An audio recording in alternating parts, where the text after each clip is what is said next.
British Columbia, to you listening around the world. This, my friends, is Spaced Out Radio. I am your host, Dave Scott, sitting in the captain's chair of SOR headquarters.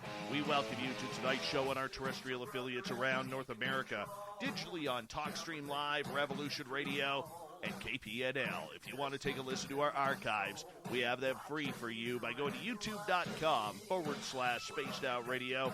Just do old Davey the favor, hit that subscribe button. Follow us on Twitter @Spaced Out Radio and on Instagram, Spaced Out Radio Show. Our website is spacedoutradio.com, where we have a plethora of features for you, including Rockin' Out to Bumblefoot, reading up on Captain Shirk's SOR Newswire, and much more. Tonight's show is brought to you by Jive Charities. Help make the world 10% happier by visiting Jive Charities today. You can find them on our website.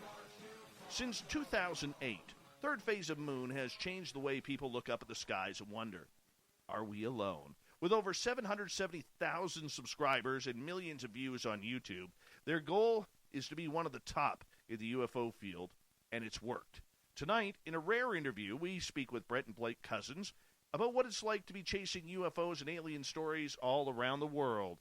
The brothers also have a new Amazon series called Alien Nation, and later we'll get to a few of their team members, like Rich Giordano, Dr. J, Doc Skinner, Quincy Rose, and Paula Asteria. Then at the bottom of hour number 3, I will bring you the SOR Newswire, brought to you by Paranoia Magazine. Brent and Blake Cousins, welcome to Spaced Out Radio, guys. Good to have you here for the first time. Dave, appreciate you having us on. The brothers are here. Aloha from Hawaii. Yeah, you guys are like a couple hours behind me, which is really cool. You know, so you guys live in the past. We got Australia listening. They're living in the future. This really is a worldwide show in the fact that it is a very small world when it comes to the world of UFOs. I want to ask you guys right off the bat, because you don't do a lot of interviews. I mean, you guys are everywhere, except you rarely ever guest. Why is that? You know, it's interesting. People reach out to us like, we want to have you on the show.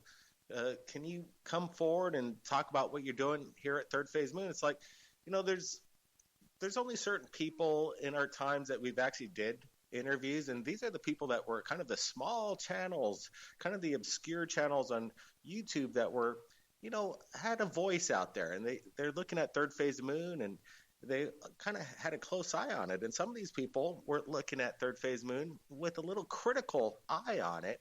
And we're like, well, let's just reach out to these people. Let them know what's going on behind the scenes right here at Third Phase Moon.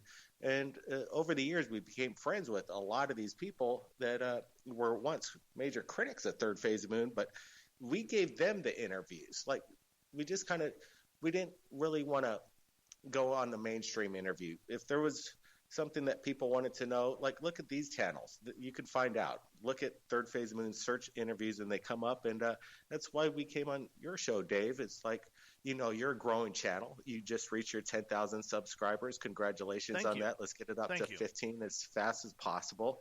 You know, that first 10,000 is really hard to achieve. That's the hardest in this YouTube world, to gain subscribers. You know, it took us a while to get to our first 10,000, but afterwards, you know, things exponentially picked up. But, you know, coming on your show, you asked us, I think, a couple years ago to come on the show. Yeah, and we really just, you know, we don't do interviews very often. So, like you said, it is a rare interview, but we want to do it with people that, you know, have been following Third Phase of Moon, know about us, and not just want to talk to us about just because we have big numbers and they have no affiliation or even understand what we're doing. We want to talk to people that kind of been following us, know what Third Phase of Moon's agenda is. So I'm happy to be on the show, Dave, and Brent's happy to be on. So yeah, it's good to be here. One of the things that I have noticed about the UFO field is I have become a little bit more into it, shall we say, over the last few years. And I'm not a researcher. I'm not like a lot of good people out there who are out searching. But it seems like the bigger name you become in this field, the more attacked you are, whether it's on social media, whether it's on, private chat rooms or forums. I mean, you just cannot escape the criticism. And, you know, I think of you guys, I think of of people like whether it's Bob McGuire or Richard Dolan or Grant Cameron or Linda Moulton Howe, even the Stars Academy for that point. How have you guys dealt with the criticism that you guys have faced in your careers as ufologists?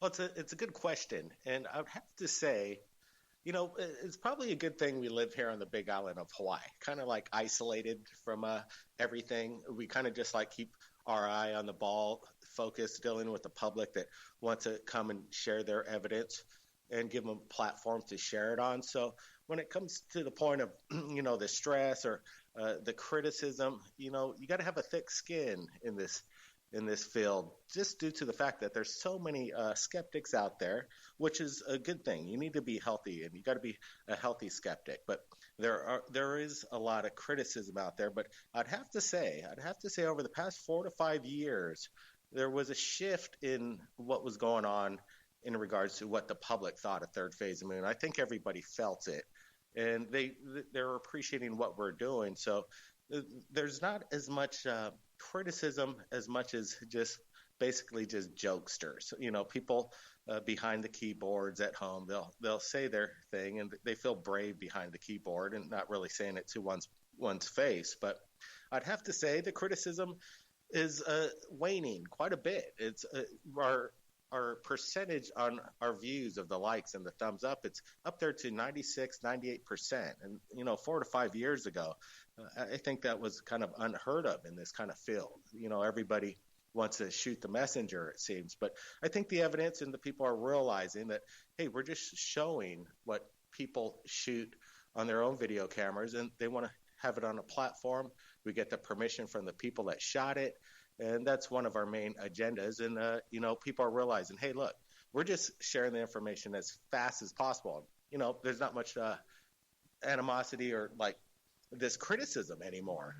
No, and I think that's a good thing. And, we have all been guilty in this field of talking about people or talking about, the way things should be or whether or not we're hoaxing videos, and there's enough of that going on in this field because everybody wants that 10 minutes of fame on YouTube, because 15-minute videos are just too long these days, so we have to cut it down to 10.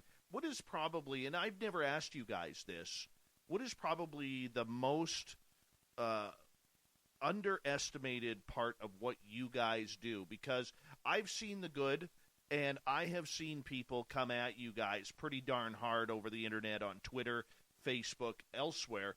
What's been unfairly portrayed as by the public about you guys?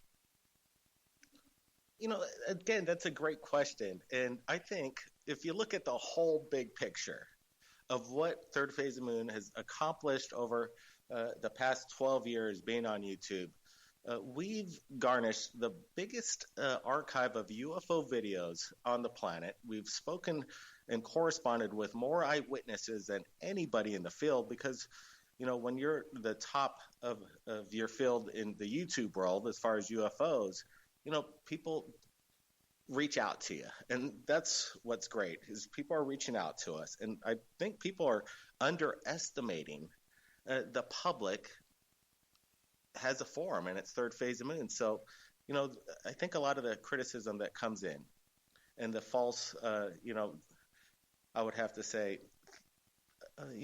theory on what Third Phase of Moon is about is they just don't quite get it. And that's what's interesting because we brought in a lot of people that were involved in the field and gave them a behind-the-scenes look of what's going on. And once they found out exactly what's going on, they realized there's a lot of politics, not necessarily politics in the government, but just politics within the UFO community. And it's a cutthroat kind of situation. Everybody wants to be famous, it seems. Everybody's got a book to sell, and everybody's an expert. But one thing about what we do here at Third Phase of Moon, again, I think everybody's missing the boat on some of the criticism that we get is we never claim that we're experts, but we do claim that we're sharing the evidence as fast as it comes in, and we're the fastest on the planet doing it. We're the spearhead of the UFO field of what's new, what's happening right now. And I think people are realizing it behind the scenes from people. Maybe I'll just keep some names and not say some of the names, but people high in this field are realizing, and they're seeing, and they're staying tuned to Third Phase Moon because we're breaking the news in real time. And I think that's one of the things that people are actually missing. Do you look at the UFO field as that you're an actual part of it, or do you look at it that what you do is completely separate from everyday UFO life? Because, it just seems like over the last couple of years, pretty much since the creation of the To the Stars Academy, that literally this field has become extremely divided on the science side of UFOs, on the experiencer side, on the political side. I mean, over the last year, we've seen it become extremely political. How have you guys been able to kind of, dodge your way through that very up and down road that this field is? Again, great question. I'm glad we're able to talk about this stuff because, there's a lot of people that are asking that question, and they want to know where our theory or our belief system is, or who do we back up in this field or who we don't. And, one of the things that we kind of pride ourselves on is you've never heard Third Phase Moon do a hit piece on anybody. We're not that kind of platform. So we stay out of the politics. And if somebody has an issue with Third Phase Moon, we know everybody in the field, from the top ufologists down to, the smaller guys. We've been in it. We've talked to everybody. And we know we know that there are people in this field that sometimes they're a little snooty, or they have a little attitude, and they consider themselves kind of, the experts on everything, and they're not like giving room for a new kind of look on things. And I like it where we're at. It's just because we're dealing with the public, and that's where it gets most exciting. These are just real people, like everyday normal people in all different various jobs, and so when you're dealing with the public, that's exciting. When you're dealing with a broken record in regards to this ufology world, everybody's talking mostly about the same thing, but I never see anybody bringing any evidence really to the table that is, there has been some evidence recently. Well, 3 years ago, the TTSA brought out some evidence, but other than that, there's really nobody else actually that's brought any video evidence to a platform as the way we do it in a big scale. Okay, I want to ask you this because I would be remiss if I didn't. Okay, with your critics out there, you guys have been accused of faking videos in the past, putting up hoaxes, knowing that it's flares or drones or Chinese lanterns, and calling them UFOs. Yet you guys very much stand behind your work and have really been focused on the job that you guys do. That for anybody, I know for me, would drive me absolutely batty if people were accusing me of being a huckster or a hoaxster with my own personal experiences. How have you been able to kind of tell people, look, that's not what we're about? Try getting to know us a little bit before you throw out these accusations. How have you guys gained that strength? Well, early on in YouTube, it was a wild, wild west. There was so much out there. YouTube had no rules. They just said, do it. Get as many numbers as you possibly can. That was kind of what YouTube was suggesting to us. They were the ones giving us the rule book. Obviously, they've retracted some of these statements about what they tell content providers what to do. But, back in the day, they're saying numbers, numbers, numbers. This is how a YouTube channel grows. And I can say this. Our YouTube channel is a small little YouTube channel. It's called Third Phase of Moon, and it's just about bottle digging. We're treasure hunters. We're doing some bottle digging. Next thing you know, we start to produce a TV show for the state of Hawaii. And it's about the Hawaiian culture and Hawaiian activities. But we did a segment on a person that actually captured a UFO. We interviewed them, did it on location for the TV show. And we're like, well, let's just put it up on our Third Phase of Moon channel and see what happens. And that video went viral. And what I think YouTube was missing back in the day was there was really no face behind anything. There was just a bunch of, obviously there was a lot of fake UFO videos, a lot of fake UFO, a lot of CGI, a lot of them good, a lot of them not so good. But back in the day, we're looking at it just like everyone else. We're like, this looks amazing. There's some amazing footage out there. So we're able to get permission from people. We're getting submissions from people. And yeah, when we're looking at some of this stuff, if you could go back in hindsight and go, well, yeah, this, maybe we should not put this stuff up for sure. There is, I would say, criticism deserved on certain points that we were putting out, in my opinion. Definitely. There was CGI that got through the cracks. But, you know, everybody's realized over the past 5-6 years, we've not put up any, as far as we can tell. We're looking at it a lot closer. We're giving it a lot more scrutiny. Like everybody, you know, 10 years ago, we're looking at things that look great. We didn't know the capabilities of people at home that were able to pull some of this stuff off. So, as I can say, what we're doing now is pretty much a 180 from what was done, I don't know, what was coming out 10 years ago. This is old. Yeah. As we got about 6 minutes here before we have to go to break at the bottom of the hour, Blake and Brent Cousins from Third Phase of Moon are here. As you guys were learning like the rest of us, I think a lot of people, and I'm learning this too just by listening to you, I think a lot of people took you guys for UFO people. But from what I'm hearing as I learn more about you, and this is the first time we've really kind of talked intimately about this with our thousands of friends tuning on in, that really you guys, when you started putting up the videos, really didn't know a lot about UFOs, and you were just putting up a bunch of cool videos. But as you started getting into it more and realizing the attention to your YouTube channel was there, that's where you started kind of moving away from just any video will do to, hey, this actually looks like it could be real. Am I correct on that? Well, you're semi-correct. We've always been into UFOs since we were kids. We've had experiences. That's another story. We've always loved the UFO topic. But back in the day when YouTube first came out, there was a lot of videos out there. We just didn't know exactly what we're looking at. And people wanted to share it, and we're putting it up there. And there was a lot of opinions on Third Phase of Moon, and people couldn't believe on how fast it grew. And nobody did. It was a phenomenon that happened. And I think there was a little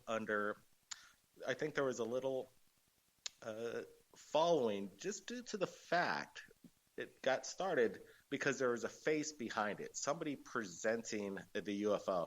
I was called the Robert Stack of UFO police chases, but more like UFO videos. We're a little over the top. I could look back at some of these videos and I'm like, oh my God, because we're trying to make it bigger than what it was. But then now we're actually where it is. And it didn't take us long. I think about maybe 3 or 4 years, and we were just dominating the whole system of what, when you searched UFO, Third Phase Moon, Third Phase Moon, Third Phase Moon would come up and just like rule the search engine, which was interesting. But what happened was it was opening up this world. And at the end of every single video that we presented for years, we said, if you captured anything amazing, submit it to share it with us, Skype or Facebook, and we're dealing with the public, and we started interviewing people. Skype was kind of new, internet speech and how to do it in real time and video and conferencing and sharing it with a little entertainment with music and flashy edits. We still want to have a high standard so that people have the brain capacity to stick with it. You know, we want to keep people looking at it in a way that has entertainment, but dealing with facts from real people. There's still a lot of people out there who, unfortunately, are gullible with a lot of UFO videos out there. You know, and hey, I admit, sometimes I've been caught as well in wondering what is real and what is fake. But out of all the videos you guys get presented on a weekly basis, how many of them are complete CGI or fakes that you're actually just throwing right to the trash bin? Yeah, I would say we don't really get any CGI videos anymore. People are smarter than that. They're not they know what we're sharing. And you're right, Dave. If every ufologist that put out every single UFO out there that they wanted to share, there would be none. Everybody's mistaking military flares for UFOs. Everybody's mistaken, strange things in the skies, and then we could find out what it is afterwards. Major television shows show, in my opinion, trash. The major media just represents anything that they show is just trash. They're blaming blurred stars, like people filming stars, and it's a threat, or they're filming military flares and saying, oh, it's a threat from another country. And there's the evidence that you're seeing here is, I could say this, about 5% of what you see on third phase of moon is what makes it. There's probably about 95% that doesn't make it. It's not due to the fact that it's CGI. I just don't want to show blurred out stars over and over again. I don't want to see an insect where they say, you got to freeze it on 24.4 frames a second and you'll see it right there. I don't want to show any of that stuff. I don't want to show satellites. I only want to show that looks, in my opinion, what gets Brent's interest too is like, we look at the videos and we're like, is there something there? Does this look unusual? Can it be explained or dismissed easily? This is where it gets people's minds thinking that we're not alone. And I think this is where we need to be laser focused on, is we want people, when they watch Third Phase Moon, is to question whether we're alone, have a dialogue. And this is how we get our information. There's no other way. So if 95% of the videos you get literally hit the trash can, as we got about 45 seconds here, what's the quickest and best advice you could give to people out there who are scrambling through YouTube looking at UFO videos? How can they quickly tell what is real and what is fake?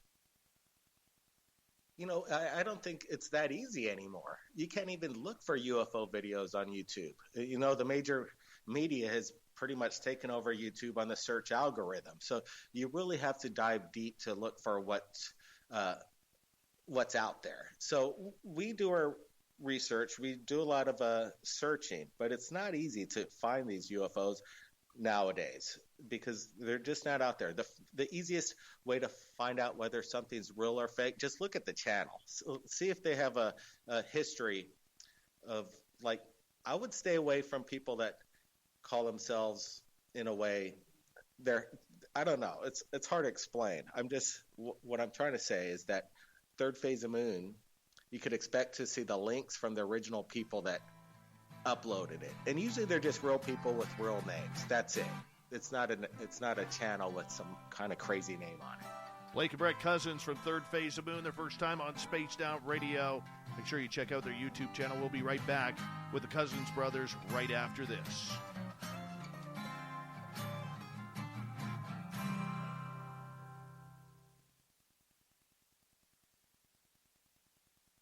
Good job, guys. Yeah. Yeah, good questions. Good questions. Give you a few claps for that. There you go. Yeah. Definitely, you can't find YouTube UFO videos like you used to. And the question is whether you're going to find a UFO video and see if it's fake or not. Usually, you just look for real people with real names, and you'll find out if it's fake or not. In my opinion, 90% of the people that shoot UFO videos, I'd say 99.9% of the people that we come across, there's no agenda. Zero. Probably, very rare is anybody say, well, I got a video. Can I sell it? Can I monetize it? What do I get out of this? No, these people are just regular people, and they just want to share it. They don't care. And these people are genuine, and they don't know what they captured. And they just want to know. That's it. Well, I appreciate you guys doing this, and our chat room is cruising right now, absolutely cruising. And as I say that, it stops for a quick second, But no, I mean, I don't know. I've been going through a transformation lately with all of this, just the shit that's going on in the world right now. And I am so down that I've come to a new rule that I'm gonna try and better myself as a journalist in this field and be a little bit more credible as well. And because when your audience grows, and I've seen you guys grow, and I tune in, or every night before the show I tune in and watch Richie, and I tune into some other friends who have shows, and just watching their numbers start to grow and grow and grow, ourselves included here, it really is a testament to a lot of the good work that's going out there, and it's humbling, and considering the shitbag this entire world is in right now, to see something positive like that, man, it feels good. Yeah, it's crazy because we just we've been doing it for a long time, Third Phase of Moon, and it's been my brother and I. Sure, we've have our correspondents like Dr. J and others that were involved over the years, but we wanted to make like this unit, a circle, and invite people. Yeah, we'll talk about it a little bit, but yeah, it is. There, I think it's a new. People are more open to it now than they were just 4 years ago. You can't. These people, these pilots that are talking, it's not so easy to dismiss what these pilots are saying. So it's pretty cool. Some people are very skeptical of UFOs, but then you say, well, what do you think these Navy pilots are saying? And then there's a conversation versus before there's no conversation about it whatsoever. Yeah. Now that, like somebody that was such a skeptic, well, now that Navy's involved, now they'll get involved with the conversation where before they would have never got involved with it. Yes. No, I can totally see that. Totally see that. And, the one thing that I will also say too, and this is a lesson that I'm learning myself too, is, like I talked about, when I asked you last half hour about a lot of the crap that you guys have taken, I remember people that I didn't even know coming up to me saying, hey, why did you have Third Phase of Moon in your chat room last night? I'd be like, well, anybody could come chat. And then, all of a sudden they start kind of trying to drop kick people. And I would just say, you know what, dude, like, I'm sorry, but I don't judge people by your reaction. I judge people by how they treat me. And you guys have always been very nice to me. Thanks to your relationship with Rich, you got to know us a little bit here as well. And, and I just appreciate... That's right. Yeah, and I just appreciate the way you guys have, treated a lot of us here, because... I will fully admit, and I got no problem, as we got about a minute to go here, I got no problem saying that I was wrong about you guys and about others in this field, and it's kind of cool sometimes to be able to eat that humble pie and say, you know what, I got to know these guys a little bit, and they're good people, and I don't think we do enough of that in the UFO world. I really don't. No, you're exactly right. Yeah, there's too much. I don't know. There's a lot of competition. I think it. We're in Hawaii. We have this Hawaii mentality. Yeah. It's a little rough for us growing up. The only white boys in this school, had to deal with a lot of stuff, a lot of, racial issues, to be honest. But, you had to fight your way through it. Now you're friends with everybody, local community. It's all good. Hold on, guys. And the best way to... Sorry.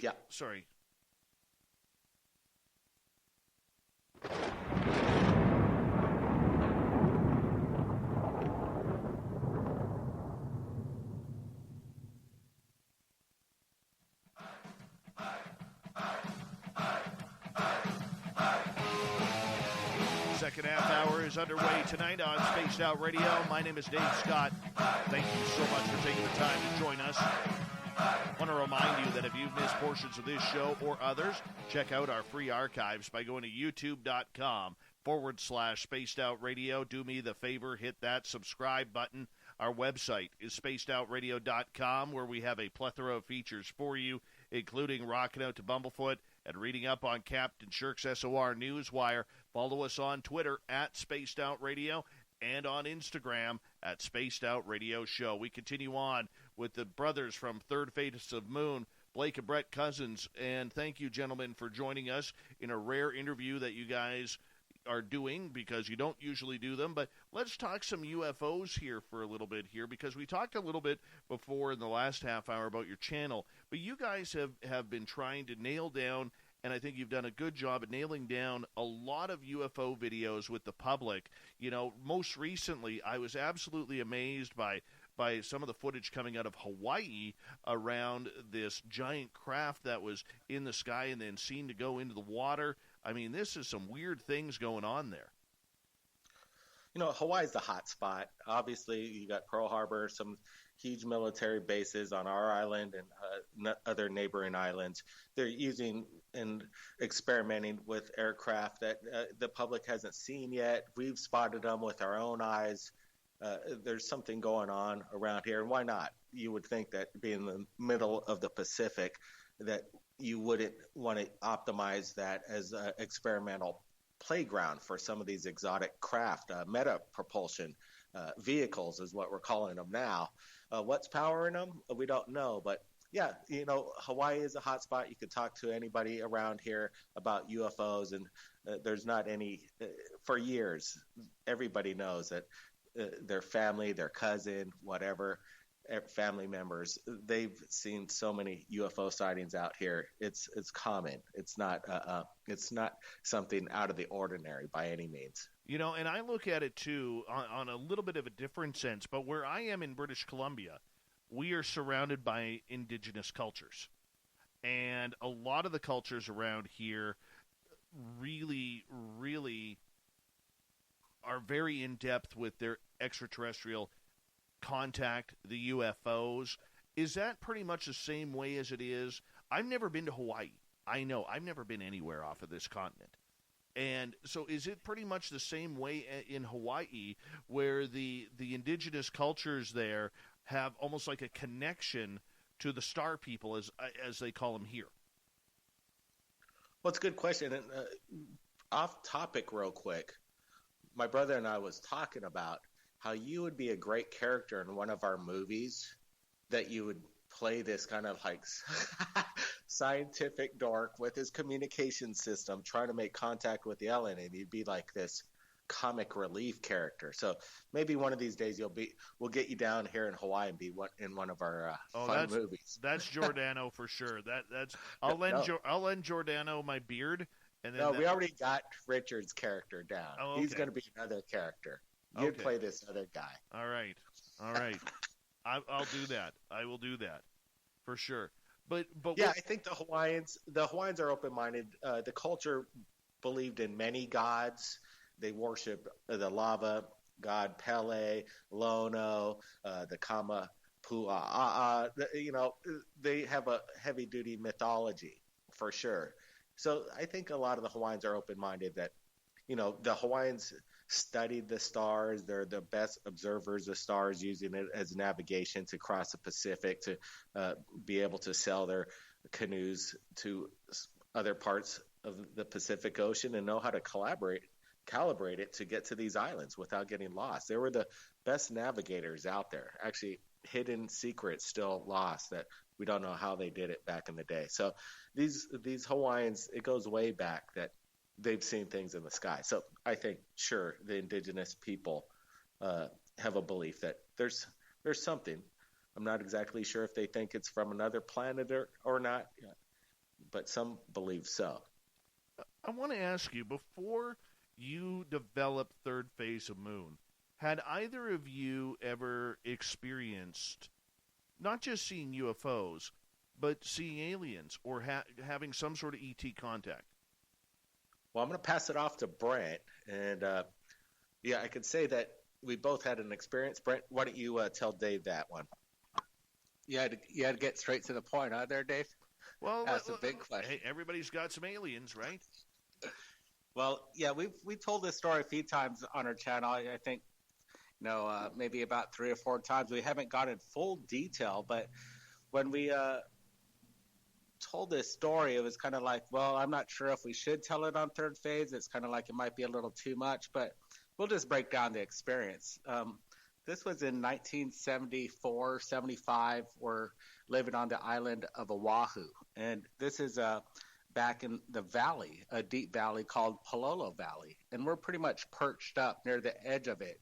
And it's kind of a landscape where if you're on the top of the valley, all you see is the suburban homes beneath you, and then everything else behind you is just like sacred lands that really hasn't been traversed ever before.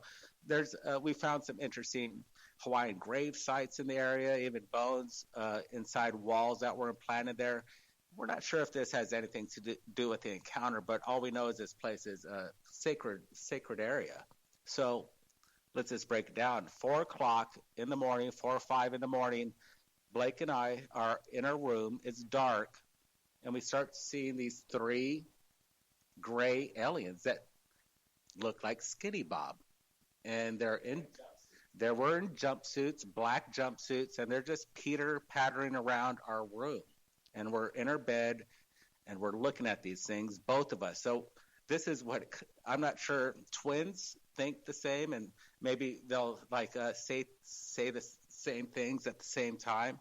But this is like we're not dreaming. We're both aware of what's happening, and we're not feeling any kind of intimidation. We're not afraid of what's happening. We're just kind of calm, and we could see them. They had big, dark eyes, and their heads were huge. But we almost called them like they weren't grays because we said their skin almost had the color of human skin, a white skin, and that was odd. And we don't know what happened next. But what we did do the next morning, we definitely went to Mom and Dad, and we said we had these 3 beings. We didn't know what to call them. We just called them, which is the strangest thing, because we didn't know what else to call them. We called them big butt heads because their heads were so big. They looked like somebody's big fat ass. Right. But you don't know if you were taken or anything like that. That's the question. No, we don't. And we can't go into that because we have no conscious memory of that. So we'll say we weren't taken, but you never know. So that was our kind of interest in aliens from the very beginning. And growing up at a young age, we'd go to the library, and the first thing we'd go to is, where's the alien book? Where's the Loch Ness? Where's Bigfoot? That's the only thing we're pulling out of the public library. That's what we wanted to see and read. How did that really affect what you guys were doing? Did you have any other further happenstances like that where these aliens came back, or was it a one-and-done sort of affair? Yeah, growing up even on the North Shore of Oahu, this was in Palolo, and then our dad was a big-time surfer, pipeline master. They called him a tube master, something like that. And we moved to the North Shore of Oahu, and he loved to surf the big waves. And we lived right on the beach at Laniakea Beach, and is one of the best surf spots in the entire planet. And our dad told us one night, he was hanging out with one of his best friends, and he says, "Oh, we saw a UFO last night." And we're like, "And you didn't tell us?" "Well, if it ever comes back again, Dad, you wake us up, or you just let us know if you ever see it again." And about a month later, he says, "It's back, get up." And it was about 2, 3 o'clock in the morning, and he's seeing this. We're all witnessing it, and we have the full ocean views. We're right on the sand, and there's no obstruction. And we see a bright light probably about 3 to 4 miles out, and we could see it just zigzagging from left to right along the plane of the ocean. But this thing was traveling probably about 5 miles on every jump, 5 to 10 miles per second. Unbelievable. And then this thing just stalled out over the water, and then it dropped something, and something fell into the ocean, and the thing just took off. So just like this Hawaii sighting with this blue UFO sighting that you were mentioning earlier, when the people said that it went over and dropped into the ocean, it brought back memories. We're like, that's it, Brent. That's what we're kind of not exactly the same kind of object by any means, but still, it seems that there is a lot of UFO activity that contributes to underwater UFO activity for sure, USOs. Do you look at the entire phenomena as being part of Hawaii's culture, or North America's culture or certain people's culture, because I guess what I'm trying to say is there's a lot of science around this and a lot of people digging around the science regarding this entire phenomena. But I do believe that there are certain cultures, certain families that are almost meant to be experiencers, maybe because they're more open-minded, more spiritual, maybe they have some sort of alien connection, I don't know. But do you believe that you're part of that culture of the experience rather than the culture of the scientific or media side of everything? Maybe a little bit of both, Dave. Definitely, our UFO experiences didn't stop even then. They continued on, and one of our most dramatic UFO experiences happened on our birthday, December 30th, 2010. A friend of ours said, hey, look, because they know we're into movies, we got video equipment. They called us up and go, hey, look, you got to come over to our farm. There's strange things happening over our farm every night, strange lights. And apparently this property was on this, again, a spiritual, sacred heiau, like old Hawaiian foundations still exist over there. Apparently they used to hold battles and celebrations. But anyway, while we're there, we saw the TR-3B that night. It just happened upon us. It was our best birthday present you could ever imagine. We had 5 eyewitnesses over there.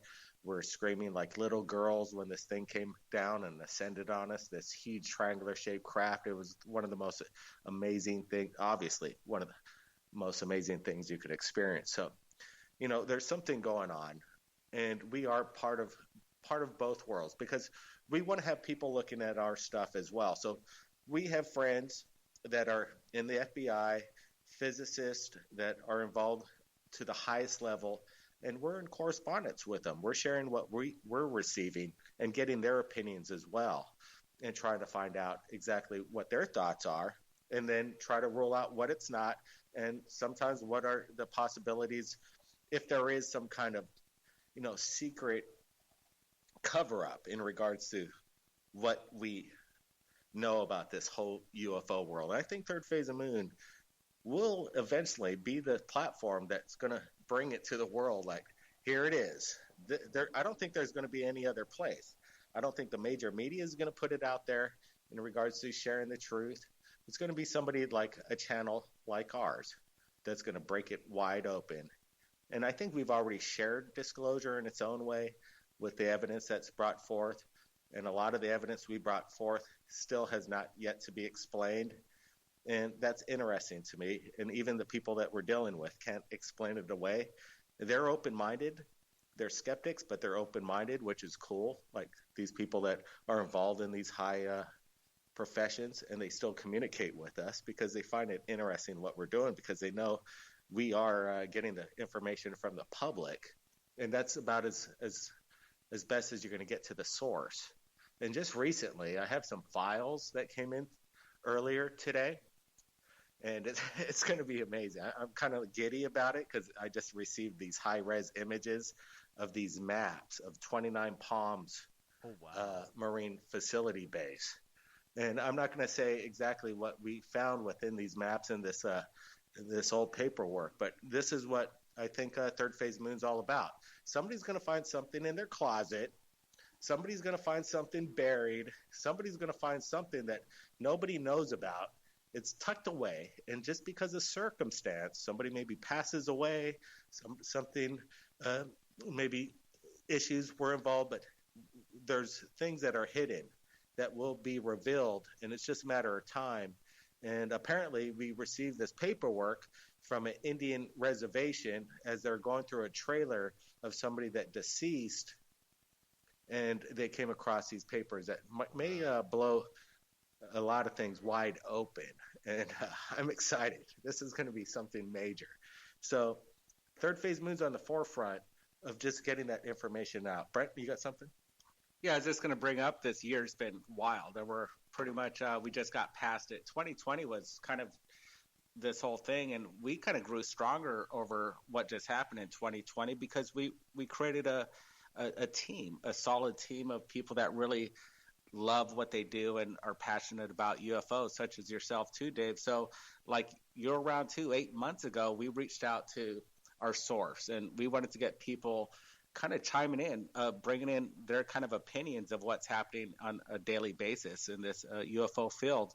And it was a wild ride, and it was a cool idea. And we could see people's nature of people, how they loved this new kind of aspect of what was happening in that third phase of moon. And it was a neat accomplishment. And I don't think we haven't put up an upload pretty much every day.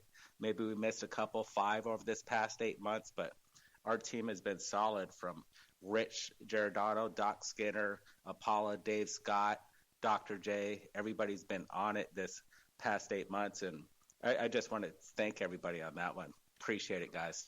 Speaking of which, you guys have a new series that is out that I believe is on Amazon. Why don't you tell us a little bit about that and why you went in the Amazon direction? Well, we're not going in a particular direction, except I'd have to say we want to get the people being aware that we're here, obviously. And I think on YouTube, we're achieving 3 million views a month right now, almost 300,000 views a day. But you just never know. YouTube is a weird platform right now, but it's always shifting. So we got to shift with YouTube. So we've been around YouTube for quite some time. And it's great that we're able to pass that knowledge to some of our team members to let them know kind of the insides on how YouTube works. But the Amazon Prime that we've come out with is called UFO Report, and it's out there. And we wanted to also spread the information because not everybody's a YouTuber. There's a lot of people on Amazon, and they just want to stream it on Amazon. So we've opened up a platform. We have 5 seasons, and right now it's doing quite well. I think it's up to almost 1 million watch minutes on YouTube. On Amazon Prime. UFO Report, and even Dave Scott's in there. Like Brent was saying, about 8-9 months ago, we reached out to you, Dave. Yes.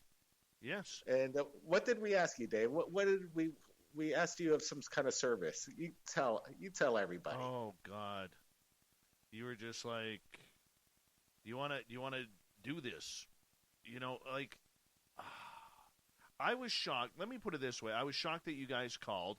I'm still shocked to know because, Amazon Canada sucks. I will say this. You don't understand. Our American friends here, you don't understand the plight that we have here in Canada with Amazon Canada and Netflix Canada. They cut out a lot of really good stuff. I remember one time I was supposed to be on this one show. I'm like all primed up. All right, here it comes. And it didn't come on in Canada for another month and a half. So, I mean, it's, in working with you guys approached me and you said basically that you wanted to start a team of credible people who both had journalistic and research integrity out there and get more formal points of view. And you asked me actually very politely if I was interested in doing that. And I said, absolutely I would be. I mean, why wouldn't I? Right? It's not about trying to get my face on TV. Look at this mug. It's not pretty. I know the people in Radioland will not be able to see it, but it's not pretty. But you guys, you wanted to bring a different way to it. So that's why when you guys asked me, I was like, sure, why not? Why not help Yeah, out? I think it was we came up with the concept and we're like, how are we going to do this? How are we going to do it with a team and get it done efficiently so we could put up an episode every single night and keeping up with any major production in television. But we were doing it every night, and I think we produced 30 episodes, and it was incredible what we were able to do, where I asked every team member, and nobody failed, actually. I'd send what was coming into Third Phase of Moon on a daily basis and share the information to the team members, and each team member would actually film themselves on their iPhone or whatever video they had, upload that video and send it to me, and I was able to put it into our timeline and then show the video and get everybody's responses and produce these 22 30-minute episodes on a nightly basis. Nobody was doing this on the planet, and we're always doing things. I think Third Phase of Moon's always like coming up with new ideas that keeps it new and keeps it fun and keeps it relevant. So we're always fine-tuning it, but it's interesting. And we could always go back to that kind of a style, which we always will. And I think we brought Dave Scott recently on one of our episodes when we talked about the Bigfoot and Mothman, because we knew that you love these cryptids.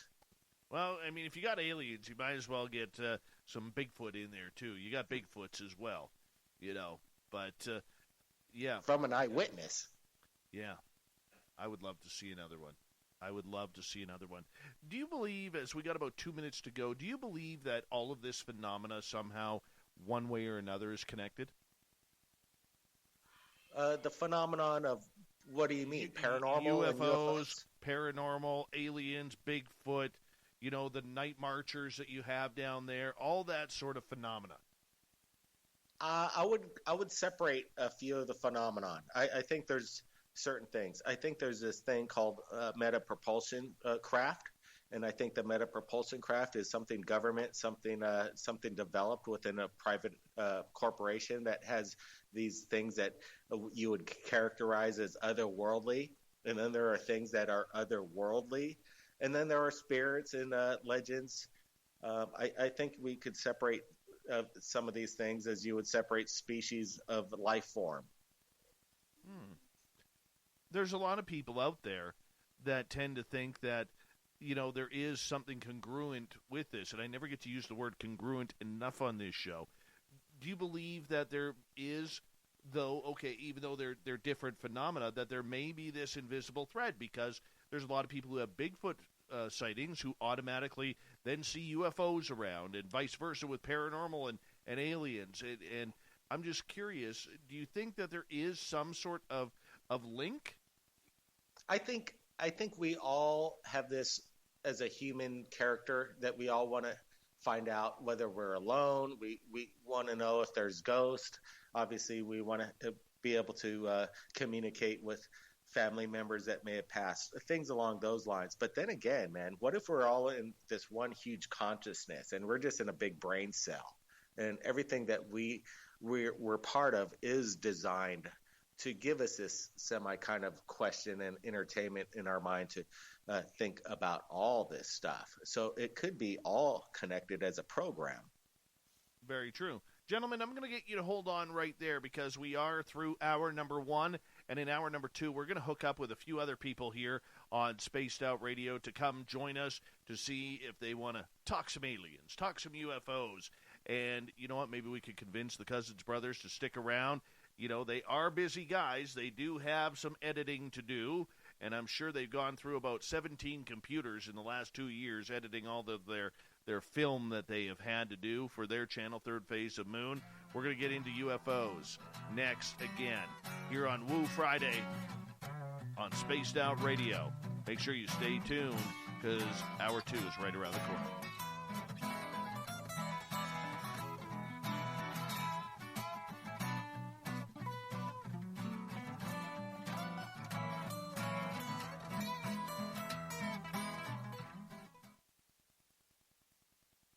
All right, gentlemen, I'm just going to quickly run my dogs out. I'll be right back, okay? You do that. All right. That was some commercials.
Swag for you to pick up. All you have to do is head over to our website and click on the SOR Vault. You have a variety of cool logos to choose from and put them on anything you want. T-shirts, hoodies, hats, coffee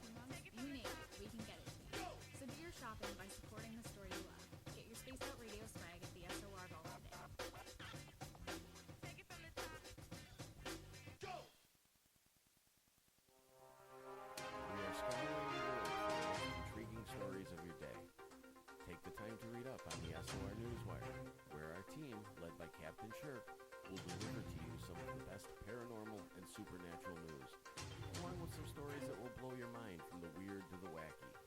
It's the news outside the news that piques interest, and that's what we're looking to deliver to you. The SOR Newswire, only at spacedoutradio.com. Get your horns up with me on Spaced Out Radio. This is Ron Bumblefoot Thal. Come tune in to SOR where you can hear me rock out with Little Brother is Watching, the official theme song of Spaced Out Radio.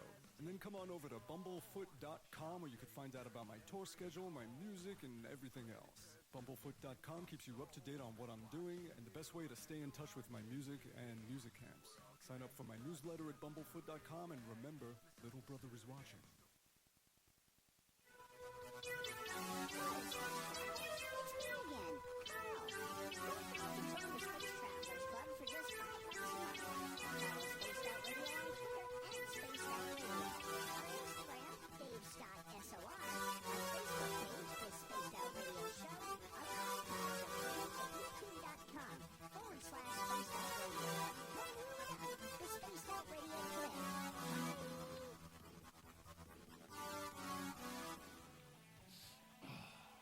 I'm feeling a little spicy tonight.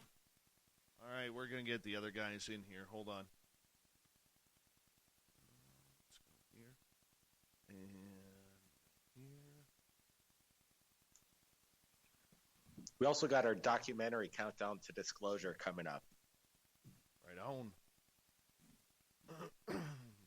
The real technology behind the Space Fork. Nice. All right, we're just waiting for the G to join us. There's the G. Hello. Hello. Hello. All right. Hello. Dark guy. Hi, guys. This guy's on the team. Hi. That's the G. Hi, Paula. Hey, Bob. Hi. Bob Gray, if you want some hair, you got to wait till Hi, it's longer. Paula. And there is Dark Hi. Hour. Who else we got? All right, get them all. You sound good.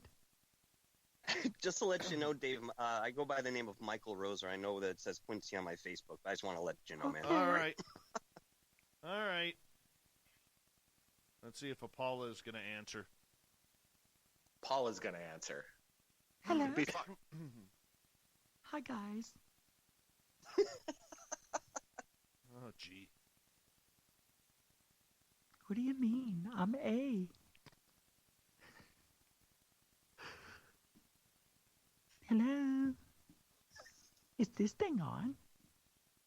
Oh my God. OMG. I think he turned me off. Now, the good news is we've just found out from Australia that we are alive tomorrow, so that's good. Paula Doc. is not answering. Hey, Doc's Doc. gonna How you doing, Doc? report. Dave. Doing good. All right. I'm going to drop. Do we know if Dr. J's coming in? He's not here. Yeah, I don't know. I tried to call Dr. J. Let me see if he's. We've got. Let's all call him. We've got 1 minute. Hey, Brian, how are you? Big thank you to Chris Reap, Chu, and Reverend Keith for the super chats tonight. Really do appreciate the support. Thank you to everybody who's given us a thumbs up and thumbs down. Don't forget to hit that subscribe button. And as we push for 15,000 by May 24th, that's my birthday. I want 15,000 subscribers. That's what we're pushing for. So if you could, that would be great. Okay, let's try Paula again. She seems to be online now. We got about 30 seconds. Oh, good. All right. Hello. All right, Paula has joined, and everyone just we are about 15 seconds away from loading up the second hour here. This is Apollo. Hey, I was just wrapping up another interview. Are we recording now? Yeah, we're on Apollo. We're live, not recorded. Here we go. for taking the time to join us tonight. We really do appreciate earning your listening ears. We want to welcome back everyone listening in on our terrestrial affiliates around North America and digitally on TalkStream Live, KPNL, and Revolution Radio. Remember, you can check out all of our archives for free by going to youtube.com/Spaced Out Radio. Just do old Davey the favor, hit that subscribe button. The Desert Clam has set the password for tonight in the SOR Space Travelers Club. Paleopedology. Paleopedology is your password. Use it wisely, space travelers, as the Clam sets the password each and every night right here on Spaced Out Radio. Our website is spacedoutradio.com, where we have a plethora of features for you, including rocking out to Bumblefoot and reading up on Captain Shirk's SOR Newswire. Follow us on Twitter at Spaced Out Radio and on Instagram at Spaced Out Radio Show. We continue on with the Cousins brothers from Third Face of Moon, but we brought in some friends as well. And why not? We have, from Goofon, Rich Giordano, Dark Hour, Paranormals, Michael Roser. And we have Paula Astoria. Hello, first time here. And Doc Skinner's first time here as well. And we're all going to be talking some UFOs. What is going on in the world? What is happening in the land of aliens? Everyone, welcome back to Spaced Out Radio. Glad to be here. Oh, Rich, you've done Likewise, this before. thanks for having me. Thank you very much. All right. You know, everyone is kind of teamed up with Third Face in regards to UFO report and everything along those lines. You know, and the subject has really grown. And as we stated in the first hour, there is really a lot of information going on, whether it's from the government, whether it's from researchers who have been doing this for 25, 30 years, whether it's the amateurs now who are just looking up in the sky because there's nothing better to do than stare up at the stars for the first time in years, and they're seeing things that they have never seen before. Doc Skinner, I want to bring you in here first, if you don't mind, in regards to this, because you've been doing this a long time. In the way that ufology has changed, especially since the entire COVID crisis with people being stuck at home, how much more evidence do you think we are getting that is legitimate evidence comparatively to people not knowing the difference between a UFO, a satellite, a drone, or anything of that ilk? Well, I think people are more adept to seeing and believing because I think they want to believe. I'm the guy that's from the movie industry, so I try to debunk once in a while, kindly. And, I think the movie industry has planted all those seeds in our minds that we've seen so much of it that it's kind of like desensitizing us, basically. So if it does happen, a lot more people won't have heart attacks. But the fact that everybody's home, we've all been grounded for a year. A lot more people are going out and seeing stuff, but we do have a lot more people with drones. We have big corporations that are putting on drone shows. You get people that may not understand about drones. They may know that they exist, but they don't really know what they can do. And people might put some things in the sky. Also, what are the candles that float up with the bags up in the sky? Chinese lanterns. Chinese lanterns. Sorry. Those have been mistaken, and I think they've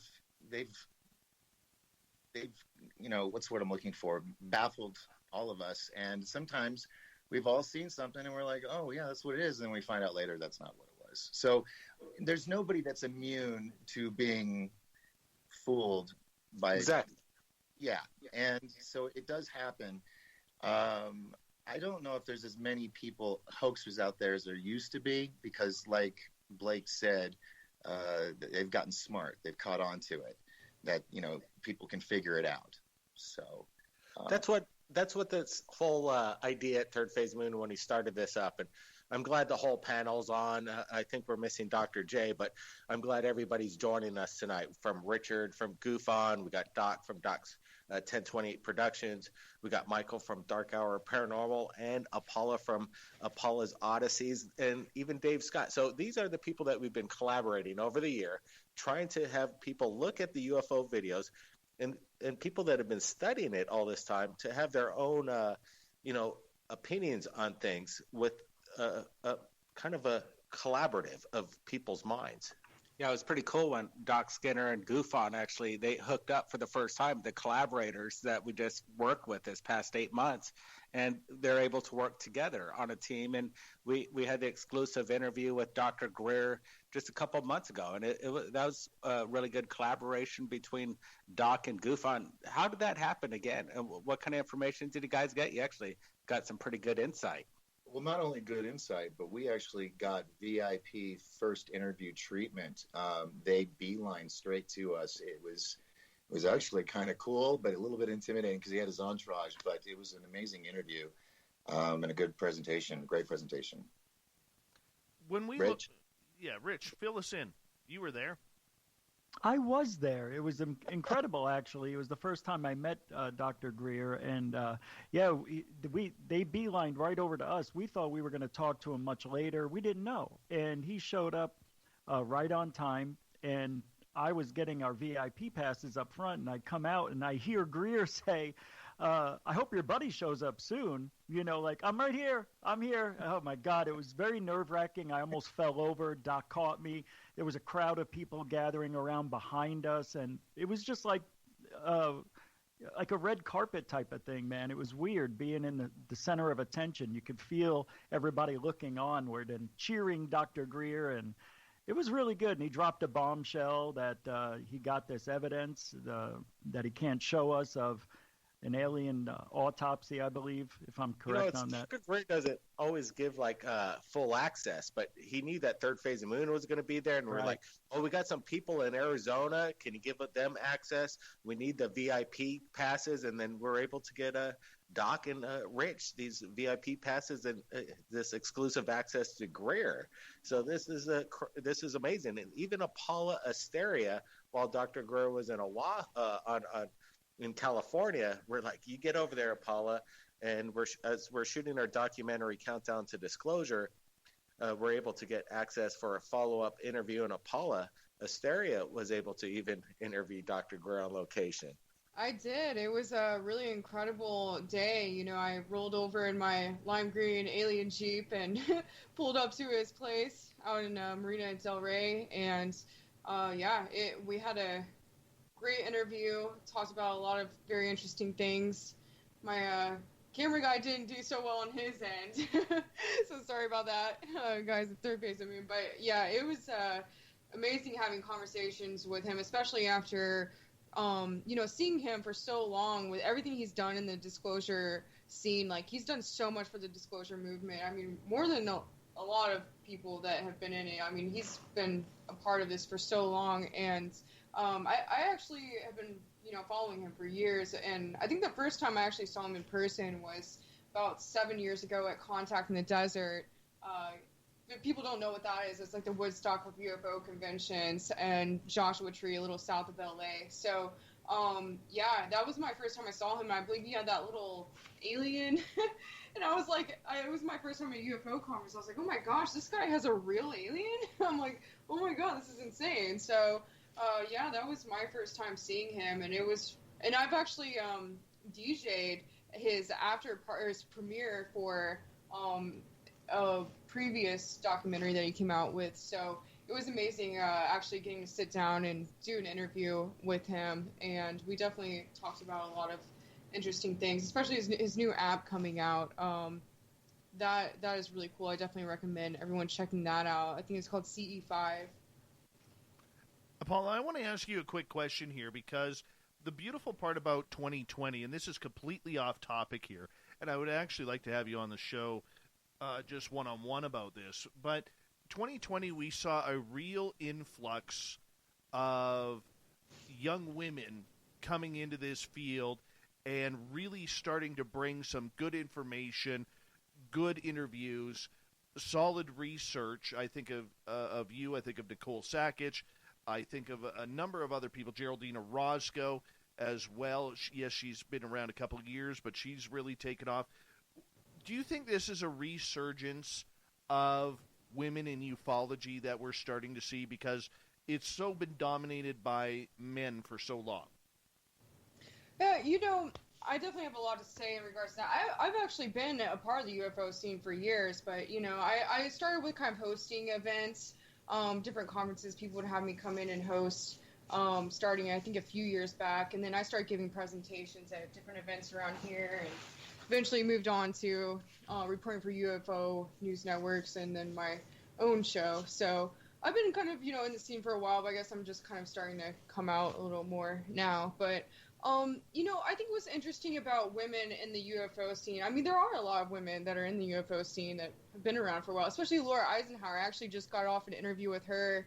Man, we went through some really incredible things. She's deep. No one knows who Laura Eisenhower is. She's Dwight D. Eisenhower's great-granddaughter. But, man, so what I think is interesting about women in the UFO scene is, men kind of come at things just from the way men are wired. They like to come at things from very technical aspect. They want to, it's kind of more of a left brain kind of thinking. But like women, we're very intuitive and we see things more in an energetic sense. And I think a lot of men kind of tend to overlook this when really it's just kind of like a different kind of science. It's not like, a very technical, like physical science. It's a metaphysical science. And that doesn't mean it's not any more real than like, a more solid, like by the books kind of science. So, I think that's what's really kind of overlooked with women. And, I think a lot of women in the UFO scene, there has been women in the UFO scene for a long time. And, we all understand this, but I think it's definitely something that's coming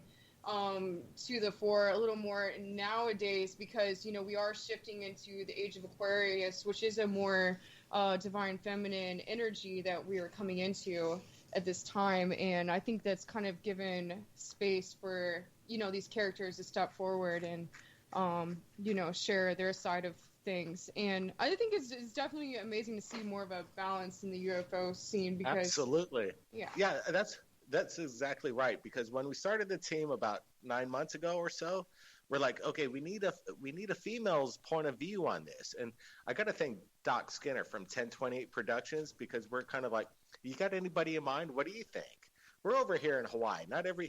We're kind of limited on like people that know their stuff on UFOs, been around, So we're searching, and Doc Skinner, 1028 Productions, he's like, I got the girl for you.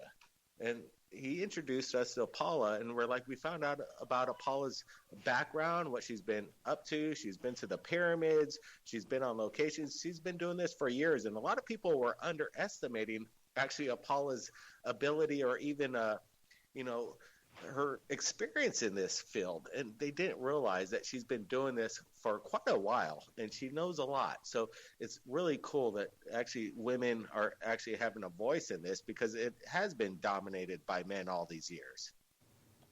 I think it's great.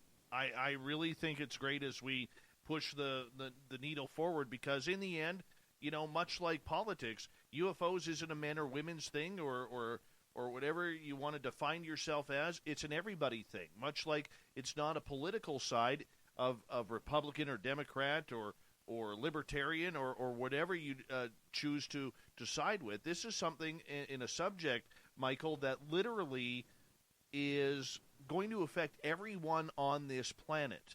And, when you see, and I don't like talking politics on this show, but when you see the politics getting involved with ufology, really, I think we're all remiss and not better for for allowing that to really take over the who, what, where, when, why, when all we're trying to do is all solve the same problem.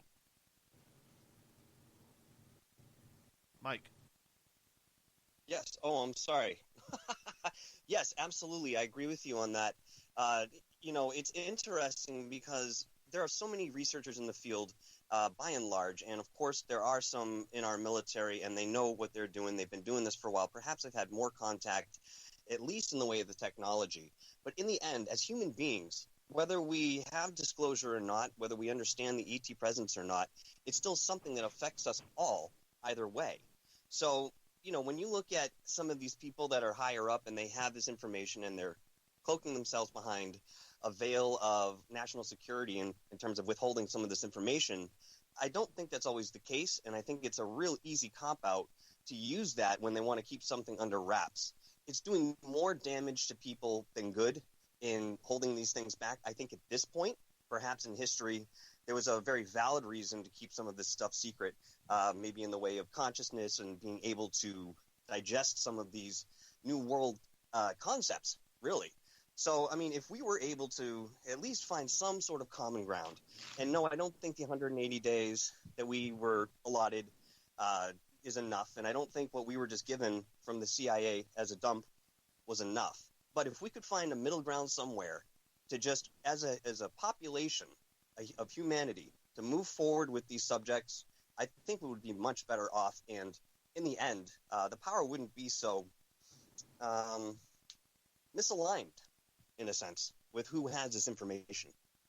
And by the way, I will go on record as saying I think you have nicer hair than I do. You know, I appreciate that, but I'd have to come back against that. Look at that wave you got. It's a classic wave. I don't even have product in there. You don't even need a flat iron. I do.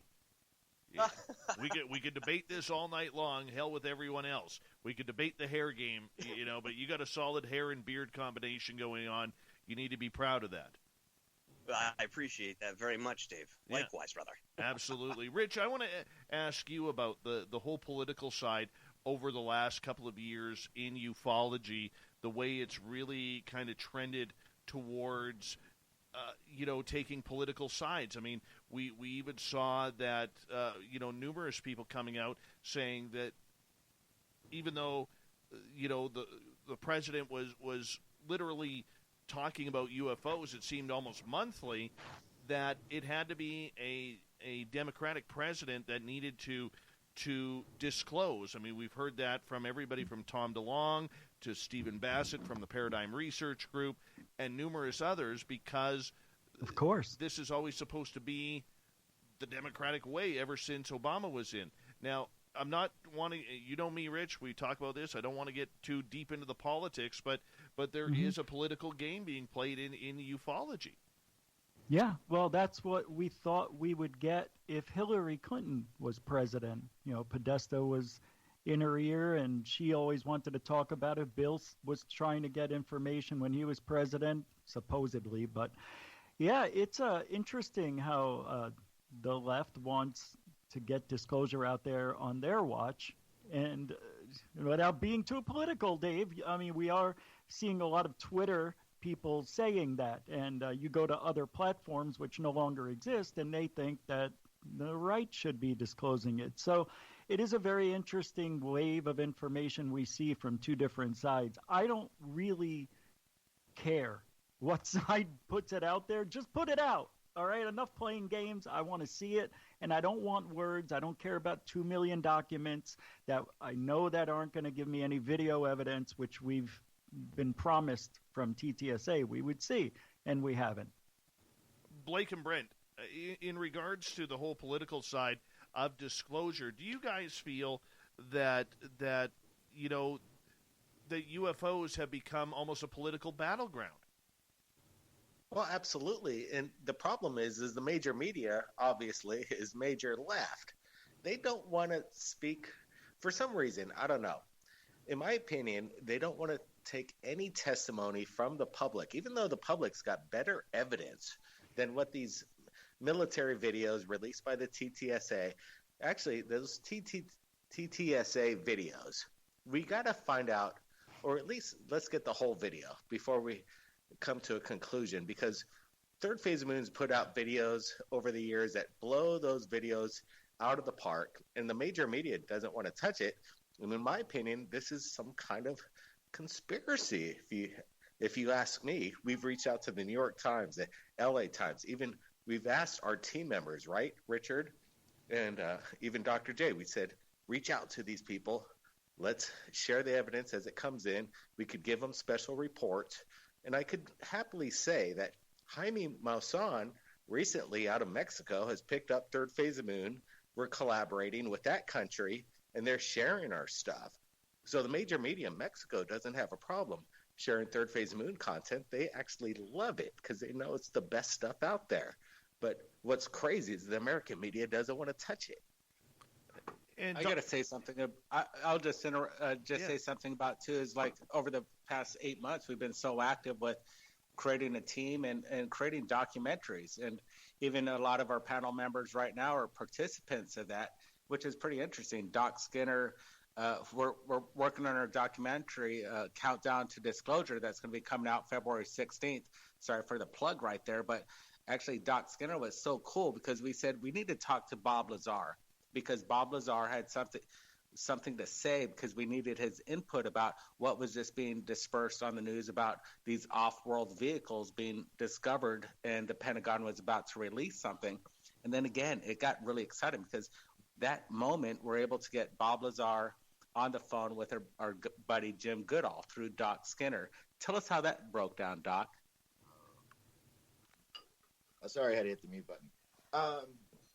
Well, you guys called me, and I put on an event called Disclosure Con each October, except for this past one due to the 2020. And I had Jim Goodall at my event, and Jim Goodall has been named the world's foremost expert on spy planes. We just had him on a couple nights ago.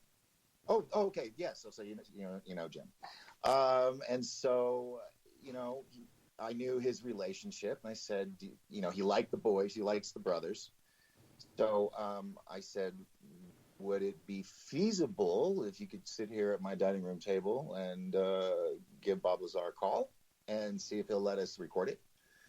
So he called him, and he told him we're recording this, and he mentioned my name, and actually I was kind of giddy. I was like, oh wow, Bob Lazar heard my name. Holy crap.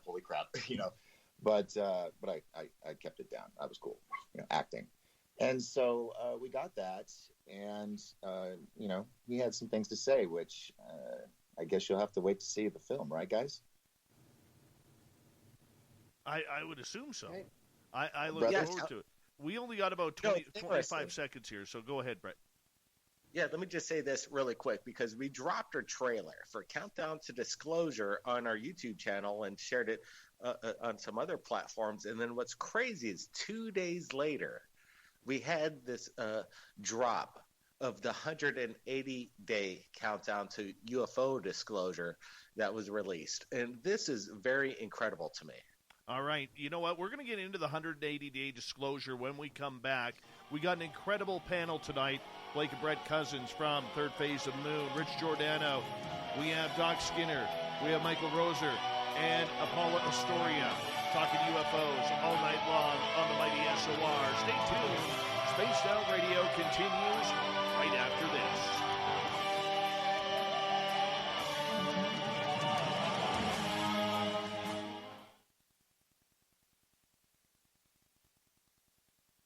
Good job, guys.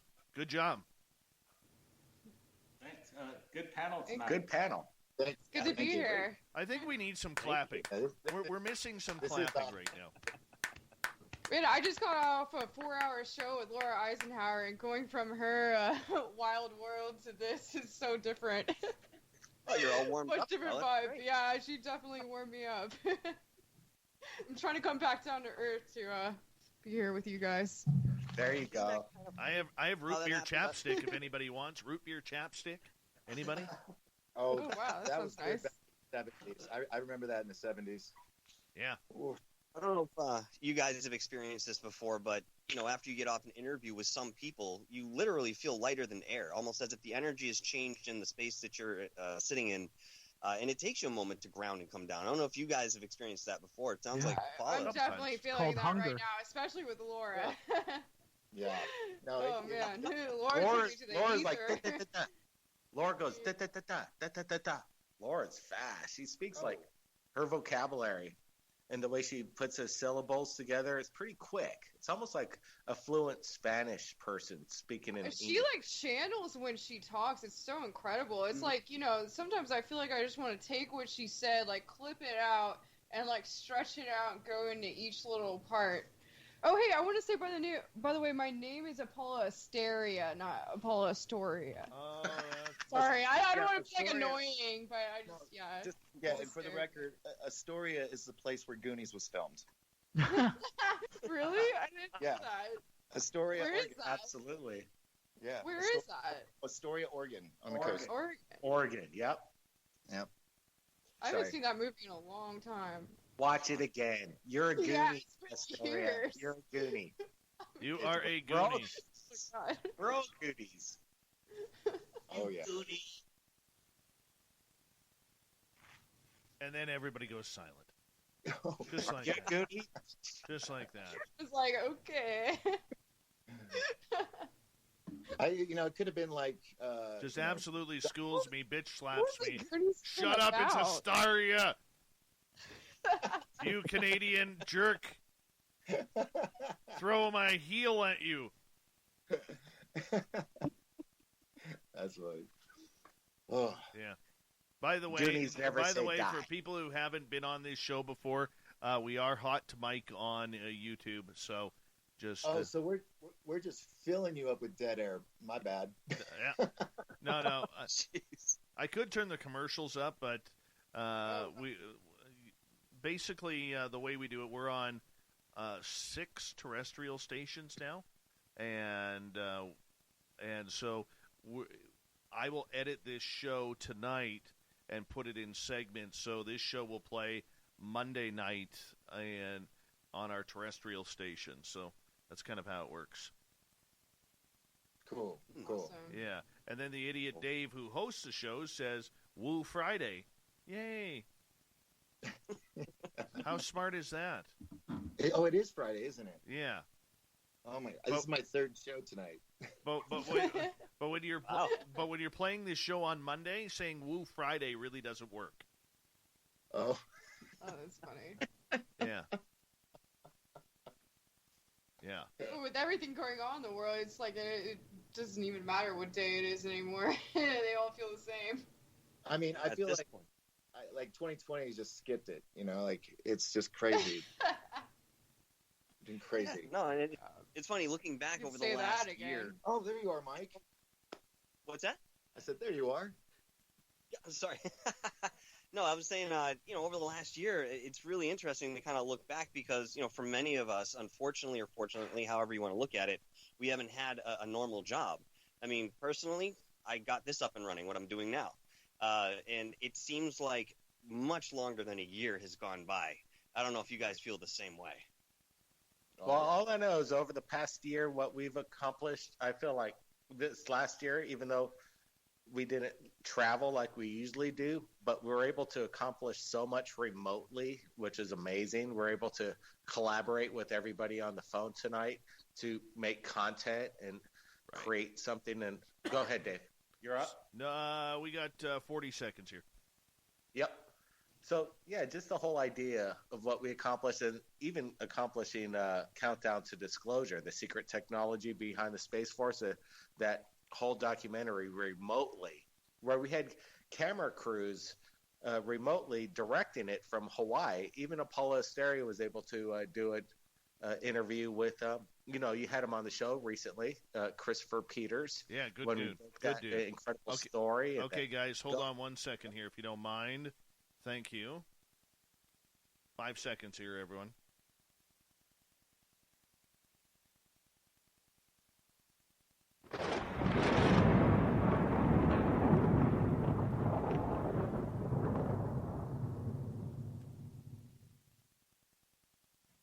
Portions of this show or others, check out our free archives by going to youtube.com/spaced out radio.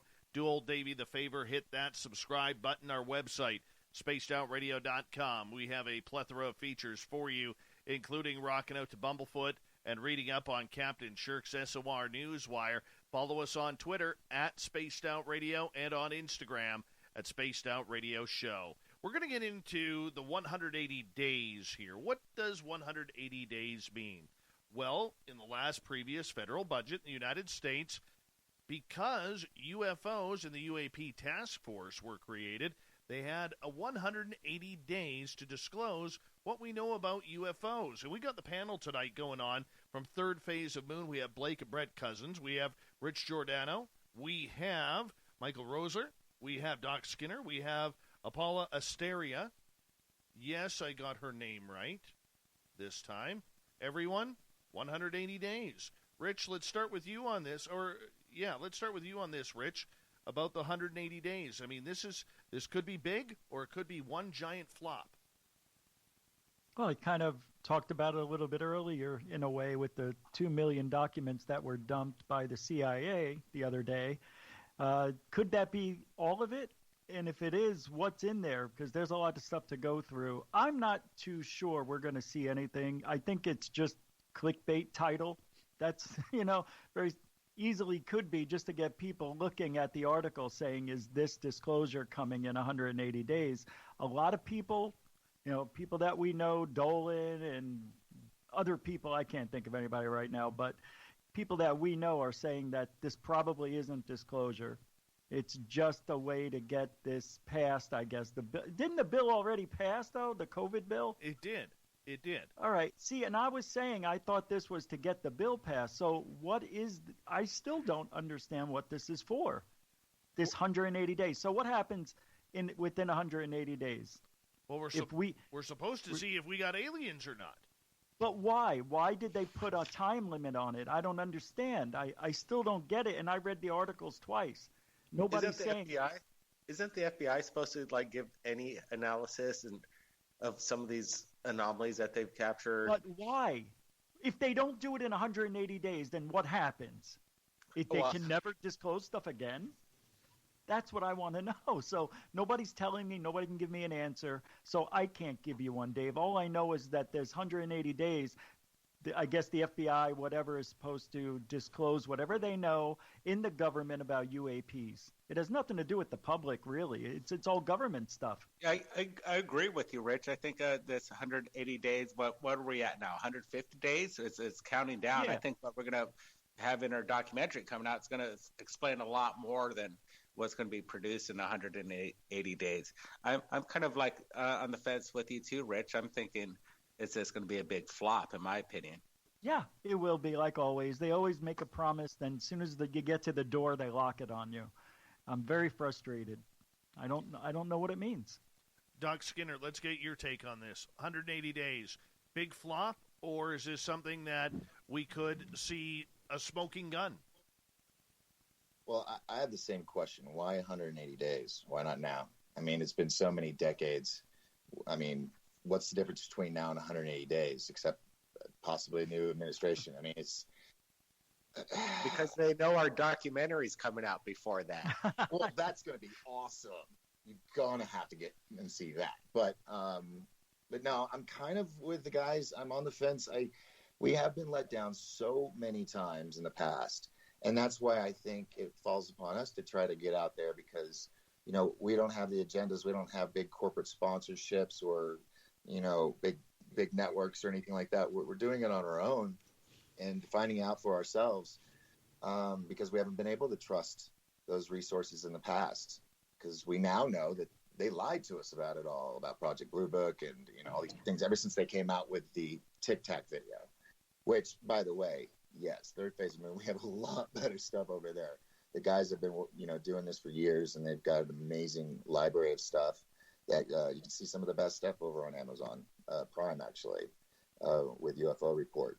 So the fact that they're putting out these little tiny crumbs of evidence, it's kind of insulting to the ones of us who've been doing this for a while. So I don't know. I don't know. I don't know what's going to happen in 180 days. I mean, if it does, fantastic. Wouldn't that be just eureka? But I feel jaded. Why do you feel jaded? Well, because, like I said, that, they've lied to us in the past. They've, dangled the carrot in front of us. And as Rich says, they slam the door right when you get to it. So I feel we got to work harder at what we do. You know what's going to happen? This is what I think is going to happen. And we're all of us in this field of ufology, maybe our days are numbered, where we all agree, I think we all agree on the panel, that there's something out there in the military's assets that are things that defy physics, it seems. But it's not actually defying anything except something that is being a meta propulsion craft or a vehicle. There's something that some private corporation has designed out there that emulates UFO technology. So once that's revealed to the public, if it ever is, if we're able to see this meta-propulsion craft harness power where humans will be able to step into it, travel at 30,000 miles, whatever, a second, do these sharp angles without breaking up against the wall or smashing ourselves up against the wall with inertia. There's something going on. We all agree that it seems that it exists. And once they bring it out there, we're all done. There's never going to be a UFO sighting that anybody's interested in. And I'm happy with that. This is what we all need. Right. Apollo, let's get your opinion on the 180 days. So I have two aspects that I want to come at this with. First of all, why now of all times? I mean, there's so much going on in the world right now. It's like new headlines every day of just, I don't even want to get into the politics of everything, but it's like, why now of all times are they deciding to do this? And it almost makes me wonder, I hate to bring the conversation this direction, but what if, Greer talks a lot about a false flag where there'd be like a fake alien invasion happening, and it kind of worries me in a way because I'm almost wondering if that's the direction things are going to go. If you haven't heard of Greer talks about this a lot, about how he thinks that it's very likely that there could be a false flag of a fake alien invasion happening with the this blue beam technology. So, that's one aspect I want to come at it with. That's the first thing that comes to mind to me when I saw this come out. It's like, why now of all times? That's the first thing that comes to mind for me. And then also there's the aspect of, what are they bringing this forward because there's technology that they need to disclose that they can't really disclose this technology or start using this technology or revealing it to the public without basically disclosing that that UFOs are real, or that extraterrestrials are real, and that maybe we have been working with extraterrestrials for a while now. And so that's the other aspect I want to come at this with is a lot of other governments have already released their files to their citizens. And, I believe it was about 10 years ago, the ex-Prime Minister of Defense for Canada came forward and said that the United States has been working with 3 extraterrestrial races since the late 30s, early 40s. And then the Israeli... was it? Here's the space administrator. Mishad, yeah. He came forward and also said that our government has been working with ET races, and that there is a galactic federation, and that basically we're not allowed to be on it yet because of where we're at consciously, I'm assuming, as a collective at this point in time. So, and then also like what I'm thinking with all of this is it seems like all year they've been trying to have disclosure in some way. It's like they keep coming out and putting these headlines out, and then they'll basically backtrack on it. And they've been doing this several times throughout the year. Like, the New York Times articles that came out and then were retracted, and Trump even came close to talking about UFOs and ETs, and then basically retracted his statements in a way. So I don't know. I feel like it's just they really want to disclose this, but they're kind of testing people to see how ready they are with this information, or how ready we are as a collective for full disclosure at this time. Michael, before I get your opinion on this, I kind of want to share something here. One of the things that I have noticed about this, and one of my concerns is, are we going to get quality data? Are we going to get that Roswell that we don't know about? Are we going to find out what happened at Kecksburg? Are we going to find out information on some of these legendary cases? Because, going through and just telling us about weird lights in the sky, there was a report from Joe Smith down in Kentucky talking about lights in the sky. That doesn't do it for us. We need a little bit more than that, Michael. And I'm wondering if, we know these forms are going to be heavily doxed, but I believe it's going to be as vanilla as possible. What do you think? Honestly, you couldn't have said it better. That's my concern, too. When I first heard that, we were doing this 180 days to some sort of disclosure in some respect, I was worried that they were just going to give us a folder in front of us and say, here's what we have, and it'll be enough for us to really chew on and enough for them to say, okay, you guys can shut up now, leave us alone. And that's what it'll do. But we'll still have that hunger because, as you're mentioning, a lot of these will be doxed and they are redacted. So we're not getting the clear picture of what's going on here. In respect to this whole 180-day things, I think that this is probably a very interesting time that they could have done that. Given what Apollo is saying here, it reflects my opinions as well. I mean, we're looking at General Ashed, divulging things about Mars and bases there.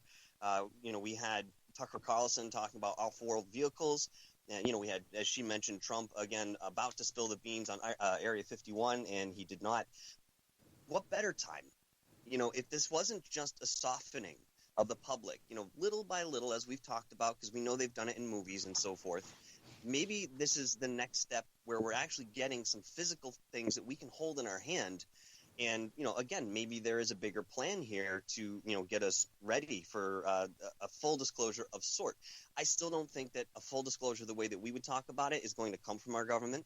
I have to agree with the other members of the panel here and believe that it'll more than likely be an individual revolution. And, how that is actually achieved, time will tell. I mean, there's great power in conviction, but you have to be convicted in the right things, of course. So, yeah, this is going to be interesting to see. I don't necessarily think they're going to give us everything that we want towards the end of these 180 days. And I'm also concerned that what they just gave us, that CIA dump, is maybe all we're going to get. Maybe that was it. Hey, we got it to you within 180 days. You guys now have something, and it's all we have. But who's the one calling the shots behind that scene saying, oh, well, I checked it out, and yes, that's everything in the archives? See, so that's my concern. Yeah. Is there's the Exactly. archives, and then there's the real good woo that we want. Yeah, exactly, Dave. I find it so hard to believe that this CIA dump is only text, paper work. And, we've been doing this for, 12 years. We've got thousands of videos, a lot of them that still can't be explained. NASA doesn't even know what they're filming. They don't even want to come forward and explain any of these things away and the public evidence. And then the CIA can't even produce one single video or photograph in all these documents. It's just, again, I think this whole buildup, like Apollo and everybody's agreeing here, that I don't know. It seems to me, I think Rich is the only one that disagrees with everybody on the panel, that there might be some kind of disclosure one way or the other, because I think it's destined in our lifetime that we're going to find out everything. We're going to get everything that the humans have wanted to achieve all along. And maybe it might be our undoing. This is what happens to maybe civilizations. They get everything that they want to know. And then once they find out about everything, then it's wiped away. And maybe we're coming to this pinnacle where our destiny in regards to the future, because we're here, the future is now. It's the most extreme of technology. It's just about to go to another level. And now, who knows? We're going to see everything. I think we're going to see the meteorites, asteroids. We're going to see extraterrestrials. We're going to see intervention. We're going to see longevity through medicine. We're going to live forever if that's what you want to choose. All these things are at the cusp. But if we blow it, we're not going to get it. But something's going down. You could just feel it. I've been hearing this for 17 years, though. Nothing is getting us closer. We're not any closer. I don't know. Things are changing, Rich. Look at how the government's talking about this, all this stuff. At least the politicians are getting involved more than they ever have, and it's more mainstream than ever. Social media, that's the only reason. Clicks and views, and vote for me. I'm sorry, I can't help it. It's just what it is. It's all political. The whole thing is. Now, when it comes down you to might- science, we're looking at 17 years, like you said. Now we're looking at a whole new frontier of science, and again, what the capabilities are there from nanotechnology and all these extra aspects of that could be disclosed in the near future. So CRISPR. what? That doesn't mean aliens gave it to us. Oh, it could be Exactly. reverse engineered, possibly. You never know. Possibly, allegedly, supposedly, a lot of leads. You know, one thing I don't care about, in my opinion, Third Phase of the Moon's about this technology. I want this technology to be open to the public, whether it's from aliens, from another galaxy or solar system. I really don't care. What I want is the technology to travel in these craft. I want to go and traverse this, solar system in a super way that seems plausible. Apparently, according to these Tic Tacs, the Navy, this is what I want, and that's what we need to expose. There's energy out there that we're not getting. We want That's the same what thing. we I want get. what you want. Yeah, and that's why I like teaming up with you. We do have like minds. We don't agree with everything, but we want the same goal. We have the same goal. And even if I only believe 1%, that 1% pushes me as hard as I do to talk about what's real and what isn't, and what we should believe in and what we shouldn't. The political side, the non-political, the public's going to disclose it. We all know that. That's where it's And that's at. why we brought that's crazy, because I remember when we first reached out to Rich at GoofOn, and I think he's called GoofOn Radio at that time. Dave Scott was on that show. Yeah. And Dave and you guys were talking, you guys were talking a little schmack about Third Phase Moon. Or at least I know Rich We were talking was. about a video, and I said, this isn't real. Get it on. Well, what's great, though, is that we got in, and that's what kind of started a little bit of this little dynamic that's going on now.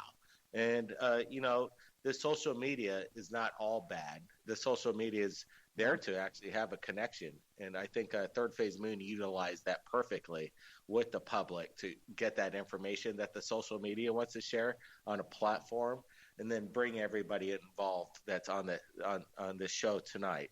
And we've all dealt with everybody personally as best as we can remotely from Hawaii. But there's a friendship, there's a bond happening, and it's a cool collective. Mm-hmm. I wanted to say something real quick here that Blake had mentioned a little bit earlier, that perhaps in some way of disclosure, when that happens, ufology as we know it may be done. We might not have anything to do. I don't necessarily think that's going to be the case, because number one, these documents, they're talking about UFOs. And, if they're specifically saying that it's of extraterrestrial origin, or, there's aliens involved, that's one thing. But they're giving us a glimpse of the technology without any real explanation of perhaps where it's coming from. And if we do disclose, again, the search will never really end, because, okay, we have this technology, but what about the alien presence? Oh, we didn't give you anything on that. So that's what we'll have to do next. But just looking forward. Michael, but this is the whole thing too. It's like, do we really need to know if it's alien technology? Let's just give me the technology. I'll be happy with that. Right. Sure, some teleport. people would be happy with that. Yeah. Well, Absolutely. that's probably Oh, the yeah, reason for the secrecy. Like, why do we need to have disclosure? Why are these secrets in the first place? Like, and I think that's what you guys are saying with the technology. Obviously, I think there's this conspiracy where this technology, they don't want it released, because obviously we have this technology, and we've been working with these different races. Our governments have been, and I think it's kind of more of a conspiratorial thing where they don't want, maybe some people out there don't want us all to have these free energy technologies, because that would mean that we wouldn't need to be working for a system, because we would all be in a free energy society, and that would be a much different world for everyone. It's not cost effective for them. They're not making money if they're not in control of stuff. They give free energy away. I was working with a company years ago called Space Island Group, where we were working with wireless electricity, and that technology we were restricted by certain governments, and now we're finding out Space Force is going to roll it out and say, look what we've got. So it's all about controlling the technology and keeping it to themselves as long as possible until they realize they can make more money, in the public eye, to where it's not something so magical it freaked them out. They're like, oh, that makes sense. Okay, I see how that floating skateboard works. But yeah, it's about control. It's about money and using it for defense purposes in some cases. Well, that's a big thing. Is we only got about 2 minutes to go before we have to go to break here at the top of the hour. I want to get into the idea between confirmation and disclosure. We'll talk more about this in the next half hour. But here's what I'm hearing from a number of my sources, that they don't care to disclose. The governments of the world, namely the United States, don't care to disclose right now because the great debate is, can humanity handle this subject? We can, because we're in this every day. But we also have to remember there's billions of people on this planet, whether for personal or religious reasons or financial reasons, turn their back towards this subject. We know the mainstream media has. So as we go into break and kind of go into the next half hour here, I'm curious, are we on a path for confirmation or on a path for disclosure? Because that's the big drawing line. And the word I'm hearing is it's about confirmation, because those who are 35 years old and up, the majority of them cannot handle it, would not be able to handle it. If all I of a don't sudden, think so. I don't think so, Dave. I think they would. There's not a problem with the technology because everybody would embrace it. Everybody wants to go visit their family. On the opposite side of the planet, everybody wants to go travel. It's all about just travel. Who cares of where it came from? We all know we're not alone. I think we could pretty much all agree that there's something out there, whether they're here or not. Maybe they were here millions of years ago and they're inhabiting somewhere underneath the oceans, and they've been hiding out all this time. They're not extraterrestrials. I don't care about any of that stuff. I just want the technology. I want to see something that defies anything that physics knows, or some kind of meta propulsion device that we could all hop into and have a good time, like the Jetsons. We all deserve it. I want my goddamn Millennium Falcon. That's all. Exactly. Everyone, I'm going to get you to hold on right there because we are going to go to break here at the top of the hour. We have an amazing UFO panel tonight. Brent and Blake from Third Phase of Moon. Rich Giordano. We got Michael Roser from Dark Hour Paranormal. We have Doc Skinner and Astoria. I make that Apollo Astoria. Damn it, I'm out.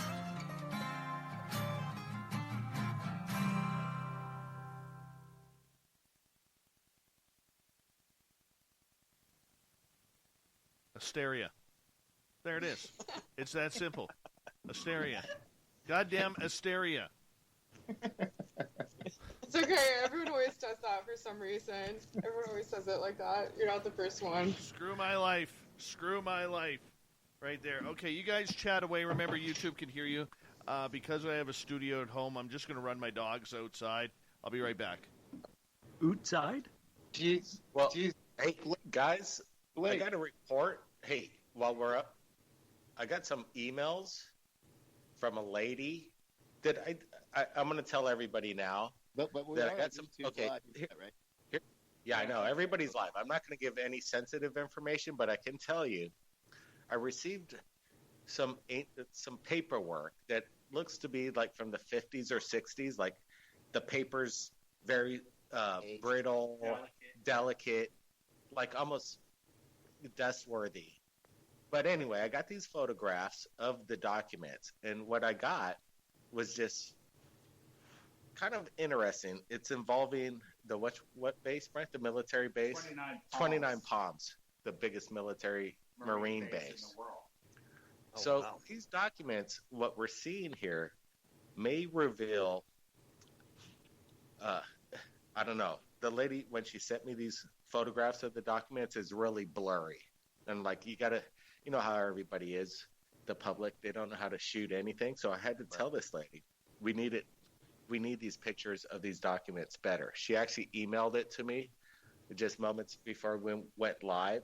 Yeah. And I'm going to be sharing these documents with the team tomorrow and some of the implications behind it, because it really connects a lot of dots, in my opinion. Literally connects a lot of dots. Wow. Dots. And we love dot videos. Love dots. Where is this military base? You said 29 Palms. Where is that? yeah, San Bernardino, 29 Palms. Okay, I thought. Okay. So I So talked to I was my thinking- dad about it. I talked to my dad because he's a Marine in Vietnam. He actually volunteered. What an Wow. idiot! He didn't even get drafted. You want Wow. to see? Gee. Yeah. Crazy guy. Love that guy. But anyway, he was saying, I was like, Dad, have you ever heard of 29 Palms?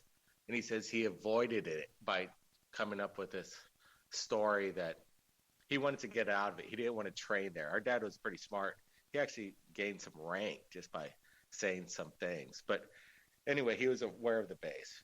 But what we have on some of these maps, again, connect the dots, and there's some statements in here that really is going to be, you'll see tomorrow. But I just want to give everybody a heads up that on the team, we're going to be sharing some of this stuff. That's super exciting. Apparently, we have granted these documents were found in a trailer on an Indian reservation. I don't know if somebody passed away at that Indian reservation and how they were able to get this paperwork, but the Indian from the Indian reservation has given us full, whatever, go with it. That was just 2 hours. That was just 2 hours ago too, and we got the high-res images now from a lady named Brenda, and I'm going to be talking to Brenda tomorrow morning and just like break down exactly how these documents were found and this paperwork. This is kind of that stuff that I was talking about, that one of these days, the public's out there, how many, we're almost up to 300 million views just on Third Phase, that somebody's got that stuff in the closet and stuff or whatever. This could be it. This is kind of like, I don't want to say it online exactly what we got, but it's crazy. It's pretty neat. It's historical, it looks to me. Very historical. And I don't know. Is it top secret? It doesn't have a stamp top. It doesn't have top secret on it, but it might reveal like sensitive stuff. Or connect some dots. The dots. The dots are.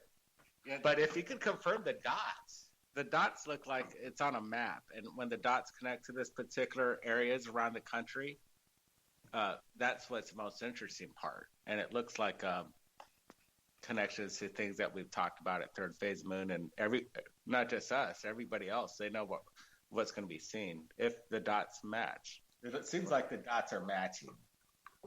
And that's just one of the documents. So we might have to do a special report tomorrow on Third Phase of Moon with the gang.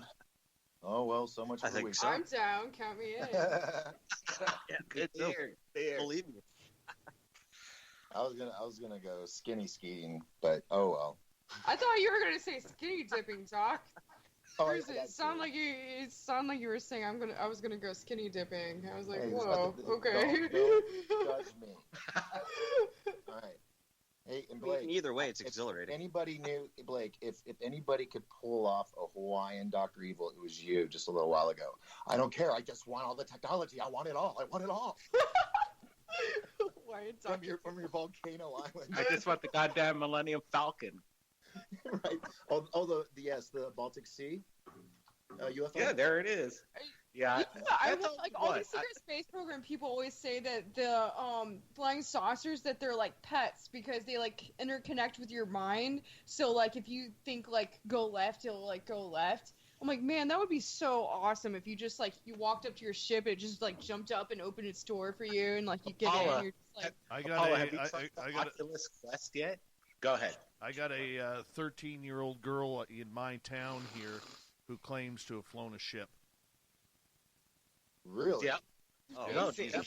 Why And- not? Call me fancy. 100%. Telepathically, Oh yeah. meta, Hold propulsion on here, guys. 5 Yeah. seconds.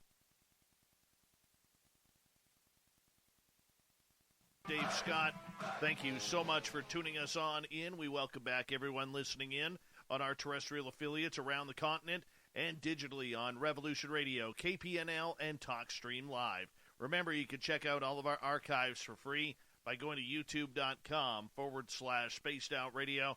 Just do me the favor, hit that subscribe button. The Desert Clam has set the password for tonight in the SOR Space Travelers Club, Paleopodology. Paleopodology is your password. Use it wisely, space travelers, as the Clam sets a password each and every night right here on Spaced Out Radio. Our website is spacedoutradio.com. We have a plethora of features for you, including rocking out to Bumblefoot and reading up on Captain Shirk's SOR Newswire.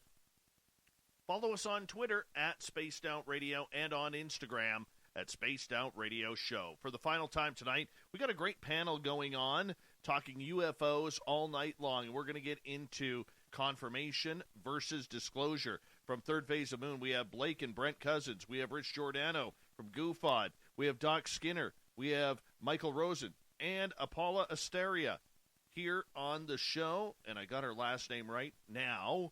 I so apologize to you for that. Michael Paula. Roser. Roser. Quite all right. That's right. Roser. I can't even read my own writing tonight. It's not Rosen. My goodness. Well, Thanks for. I just call him Dark Hour. Can I just call him Dark Hour Paranormal? DHP. Yeah, I don't mind. That's fine. All right. Mike, let's start with you on this while you're here. You know, confirmation or disclosure? What do you think we're in? I think we're really in a stage of Sorry? I think we're really in a stage of confirmation right now. Again, maybe building up to some sort of disclosure in the future. If they are doing this, it's going to be a slow trickle as it's been, with maybe a ramping up at some point. But I still don't see them just walking up to us and giving us everything. Confirmation does resonate a little bit more with me in the way of what I think I'm seeing here. But I'm not going to put the idea of a full disclosure in one way, shape, or form off on the side of the table. It's still there. It's still a possibility. And I think we're seeing a process that will, again, bring us up into more knowledge and information about this sort of field. And, again, I don't know where the extraterrestrial aspect will eventually fit in. But I think that we're going to be much more savvy in the way of understanding what technology we have. Because I think, as you guys have said, people will embrace it to a certain degree. I think that, look at all the technological innovations that we've come up over the last 100 years with such a rapid pace to it, and yet people still got on board. 30 years ago, nobody had home computers and cell phones weren't a thing. Guess what? We adapted pretty quickly, didn't we? Maybe that's going to be the same case when it comes to the technology that they will indulge us in, hopefully. And, of course, they're not going to give us everything because they will keep things for themselves. They've been doing it for so long. Why would they stop doing it now? Doc Skinner, let's get your opinion on this. I mean, you've been doing this a long time. I'm curious your thoughts. Well, man, confirmation, I feel like we've already gotten that. Disclosure, it's been trickled out, like Mike was saying. I'm hoping it will be in our lifetime. And it would be cool if it was in this 180 days. That would be awesome. But I think even if we do get it, because of this disease of cognitive dissonance we see around the world, I think even if someone sees it, they're going to explain it away in some cases. But the rest of us, we're going to be jumping for joy, of course. But yeah, I hope in my lifetime we'll have confirmation with disclosure and a nice little visit.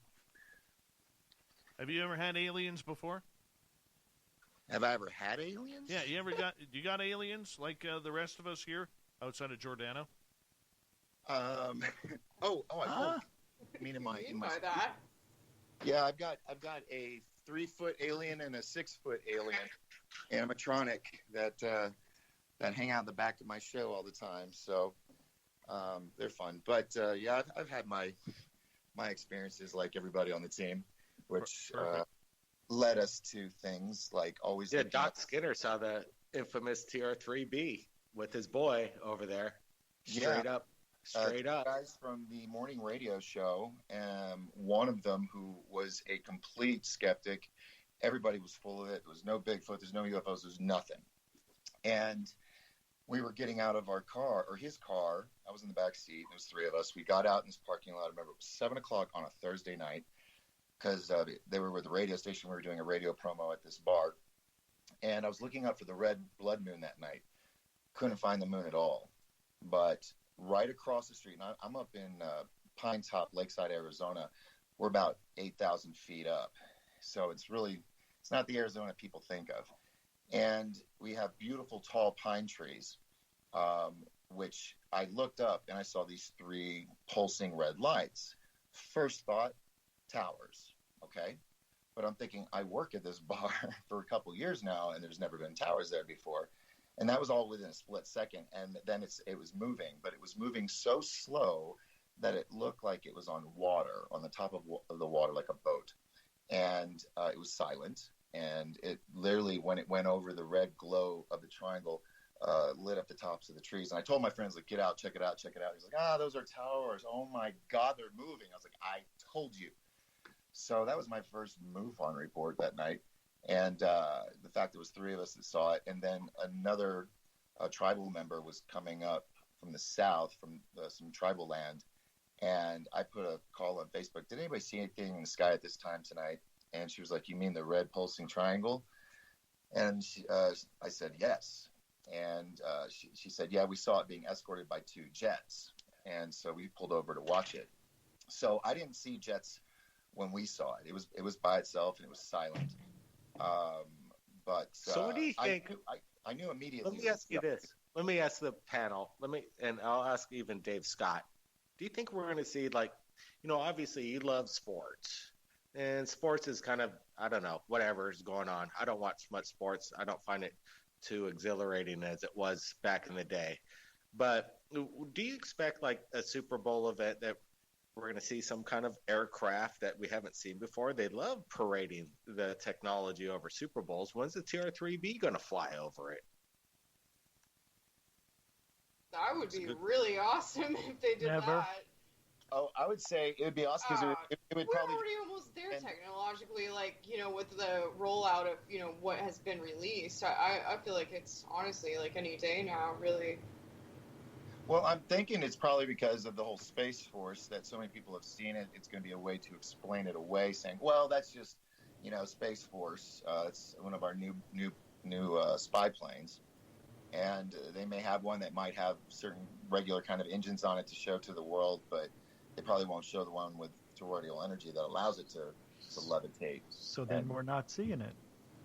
It's going to look something entirely different than what's in the skies over the Super Bowl now. What we're seeing is like 40-year-old technology. Right. So when are they going to show the new technology? They're going to have to play their cards one day. Right. Well, I think they're brazen enough with what they have in our skies already that it wouldn't be out of the realm of possibilities that they might do something to serve the ego in that way. Even in some of the videos that I've seen, I've always believed that if these crafts are from us, then, we're seeing ancient technology right in front of us, and yet we just don't know anything about it. The military must have years beyond that technology that we're witnessing. So it's possible that they could do something like that. I think in the end, it's going to really be up to the human ego and how they end up divulging some of this technology to us. They would. Yeah, it's all about the ego. Yeah, they would slowly show us, though. Like, they would announce it before anything, I think, to get people ready for it. We've got this new type of bomber. How did they announce it? They just showed it, right? Yeah. Oh, they said they were going to do a flyover, I think, of the Super Bowl that year and the new craft that they have. That's what they did that year when they showcased them. Or what if they're just waiting to do this, like Paula said, Project Bluebeam for this fake alien invasion, and then boom, bring in, the super. What was that old cartoon? No, it doesn't matter. These. What about the jetpack guy, like mimicking the Return of Christ? Or even if they do that, if they go the religious route, which they say they might, by taking in different locations around the world, depending on their culture's God, being able to project that, Allah, whoever, in the clouds and speaking in that language to them with technology that we have right now, that Dr. Stephen Baggett in Alaska has Bagot. Did I say it wrong? I'm so sorry. Where you can put probes on your neck, and the sound you hear in the middle of your skull, it bypasses your eardrums. And I even messaged him and said, why don't you use this technology for people that are deaf, because you're bypassing the eardrum straight to the brain. And he says they're actually working on stuff like that. So that stuff like that technology is going to, it's going to slowly come out. Anyway, sorry, I'm hijacking. Next. It's not slowly. It's coming out fast, Doc, not slow. Feels so to me. What always stuck out to me was, I think it was in a interview with Bob Lazar. I may be wrong about that. It was either Bob Lazar or someone that worked with him. They asked him if this kind of technology would be released, like the Star Trekian, like spaceship kind of technology. And he said, you know what, we've already been there, done that, decided it wasn't worth it. And to me, that just makes me think, okay, so is this an interdimensional technology that they're talking about now? Like, did they, already work with these kind of technologies with, anti-gravity devices and things like that, and then they realized, a different kind of technology that was more of a metaphysical technology where they could just go interdimensional instantly and didn't need to actually have a physical ship. So I think that's a really interesting aspect of looking at these things too. They don't want the public to get this technology because somebody's always got nefarious ideas. So if they could back engineer this technology from the aliens, they could create a weapon. And I don't think that we need to have this in our hands as the public.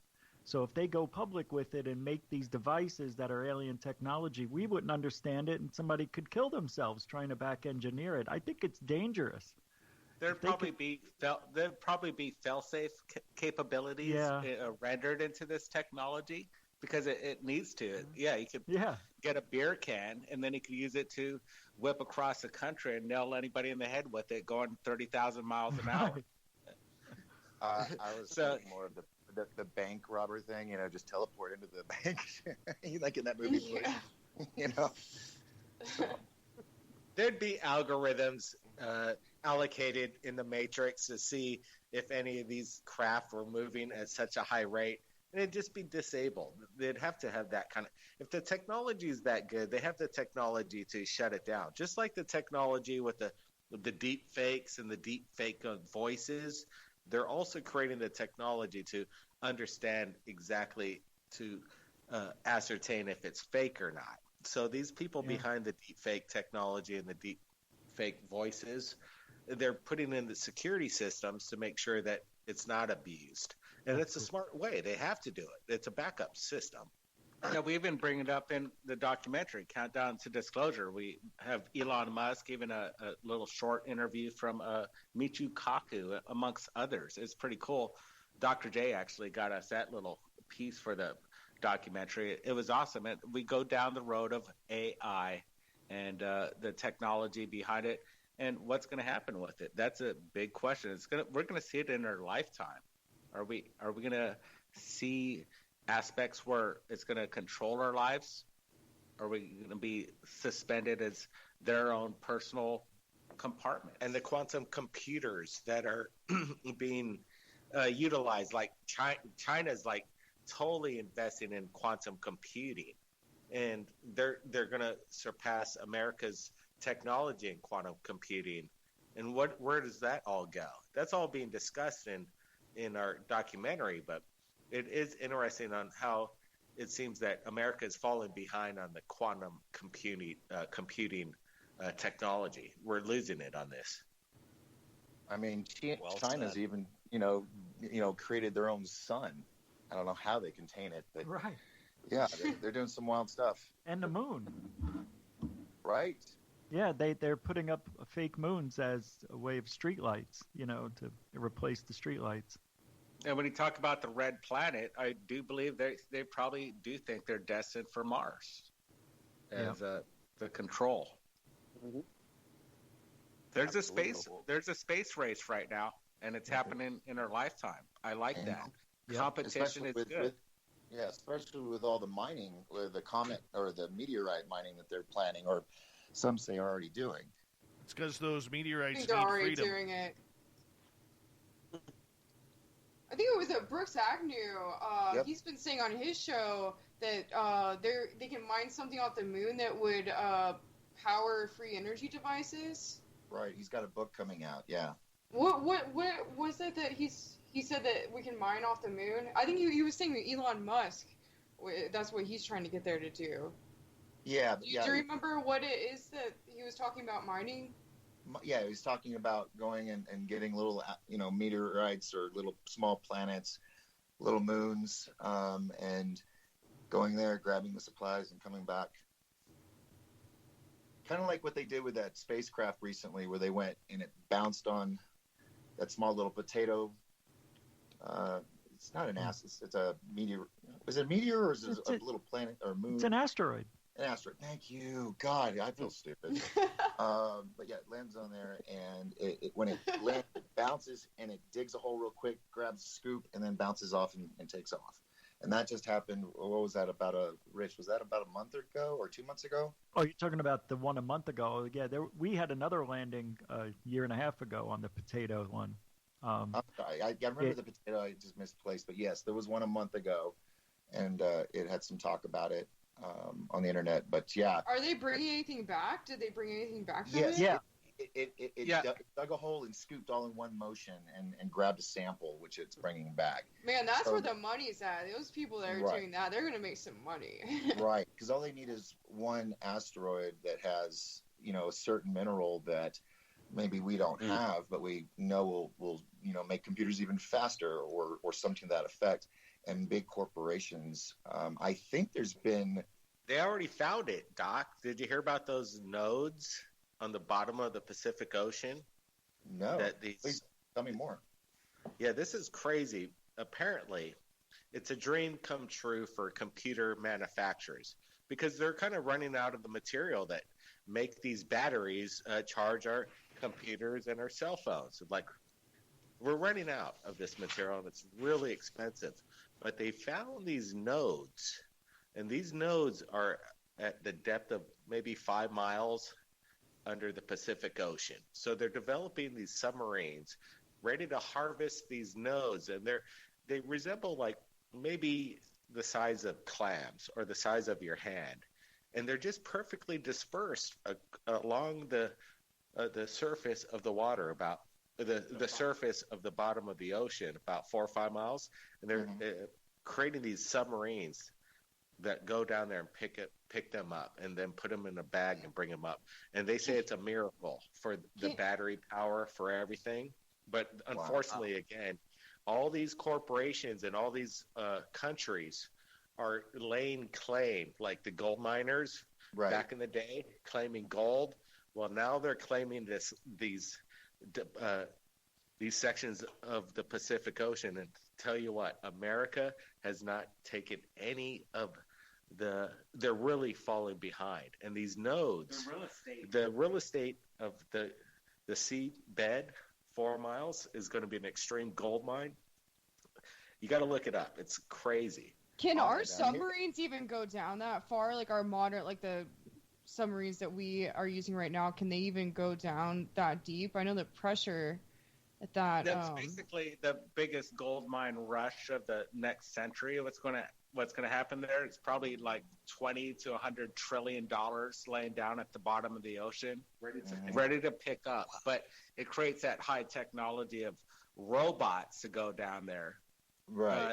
Because that pressure, these submersibles are too minute. It's got to be industrialized to almost pick it up. Yeah. And it's another environmental problem, but they don't want to create an environmental. They want to be very gentle on how they pick these things up off the surface. They don't want to drill things into the ground. But the real estate guys are picking it up, and it's not America. It's Russia and China. And what the scientists say, and everybody's involved with this, is that it's perfect timing. Like, we needed this material to keep our computers going and our batteries running, and they found it at the bottom of the Pacific Ocean. It's crazy. It's happening. People talk about exploring outer space, but we haven't even explored, 80% of our oceans have been completely untouched. I think I read that somewhere one time. Mm-hmm. I think it's really interesting to think about. It's like there's probably so much out there, like still here on Earth, that we haven't even discovered. Yeah. And then I think it was NASA mentioned a while back that they had discovered a planet, because they've been discovering them left and right recently, that there was one that had chemical compounds on this planet that whenever it had storms, it wasn't water that would fall, it would be diamonds. Diamonds, yeah. Right. I saw that too, yeah. You know, right there, somebody with a lot of Dr. Evil money, boom, there's a good investment right there. You know, so yeah, there's a lot of stuff that's going on that, you know, most people aren't aware of, like this. That's big. Will diamonds give me a Millennium Falcon? Well, I'm sorry? Will diamonds make a Millennium Falcon? Isn't that some other kind of special? Well, you gotta crystal? make a Millennium Falcon to go get the diamonds, so it's like Yeah, so you need kind to of like a find what came dilithium. first, the chicken or the egg kind of thing. Yeah, you got to find Where's a that dilithium crystal first. smuggler? What? We've got 90 seconds to go here before we have to say goodnight to this incredible panel on Spaced Out Radio. And before we let you go, quick question for you.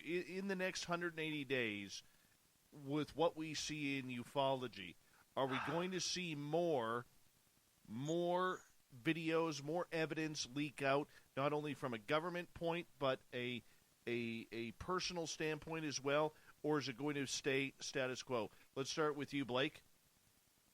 Well, as I was saying tonight, we're going to have some footage that's going to be coming out tomorrow. So there's going to be leaked footage. There's going to be leaked documents. There's going to be information that's going to be out before the 180 days of disclosure. Obviously, our documentary is coming out February 16th, 2021.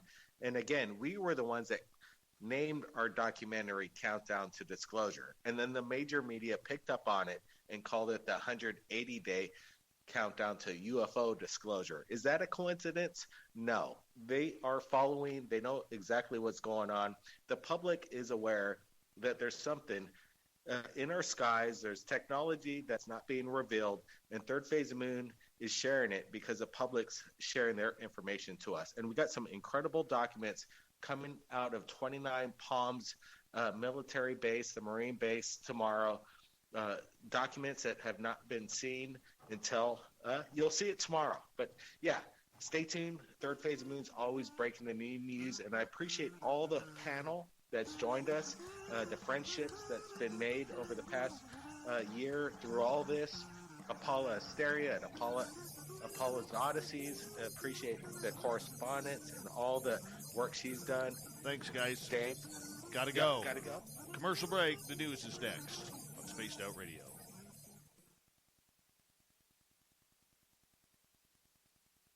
Buddy, Rich, good job, guys. Yeah, it was good to be here. Thanks for having me on. Yeah, this is awesome. Give you a few claps. I love the. Can we do this more often? Sure, this was a It's lot of really fun. cool. Yeah, Yeah, right. I know a place. This crowd's good. I know a place. It's a good time. It's a good crowd. Good crowd. We did it like It's the a good whole 3 crowd. hours. Jesus Good Christ. people. We know a good crowd when we see them. Oh, yeah. Look at the applause in the chat room. Any gabagool? You got gabagool? Yes. Yeah. Awesome. No gabagool? All right. Well, Dave, thank you so much, man. It Hey, was no good to- problem. Thank you, guys.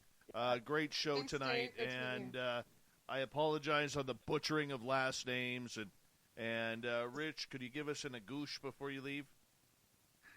All right, you guys want an agoosh all over Spaced Out Family. How do you like that, kids? You dirty bastard. I love you. You dirty Blake mother. and Brent, let's give you a few claps. I thought you were only staying an hour, but you went the distance.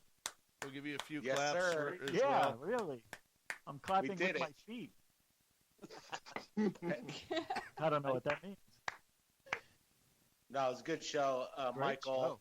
Dark Hour Paranormal. That was a lot of fun. Everybody's bouncing off each other in a way that is real. Seems like it's just real people talking. There's no animosity. There's no egos. Everybody's just like seems like we We're all a kind of family. agree on a lot of things. Yeah, absolutely. Definitely. Yes. Couldn't agree more with that.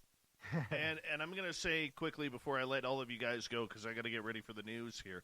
But I know we had a lot of new faces in our chat room tonight, and thank you to you guys for all of you for promoting this, and hopefully we've done enough to earn the people hitting the subscribe button that are new to this channel. So thank you guys for bringing that attention to the show. And if anybody on this panel wants to use a piece of this show for your own shows, please feel free to do so. I was anyway. Oh, thank you, Third Phase of Moon, Paul Theria, Dave Scott, Rich, and Dr. Spencer. You guys were awesome. Thank you all for having me and bringing me along on this ride. Thank you. Your hair is fantastic. Michael's been a new team member and met much respect. Good commentary. Good one. Well, Michael, good every time. All right, guys, I got to hang up here because I got to get ready for the news. But no, I got to hang up. Yeah, you hang up there, G. See you later. Thanks, man. Bye, guys. Take care. Take care. Good night, everybody. See you guys. Bye. That's all, folks. You know, I hit the hang up button. There we go. There we go. Now we got everybody. Everybody. That was damn good. That was damn good. Seriously. I thought that was fantastic. I really did.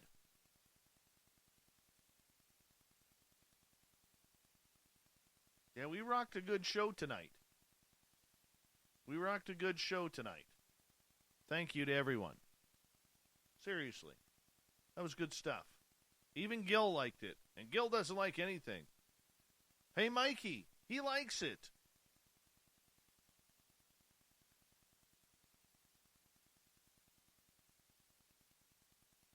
Yeah, this was a lot of fun.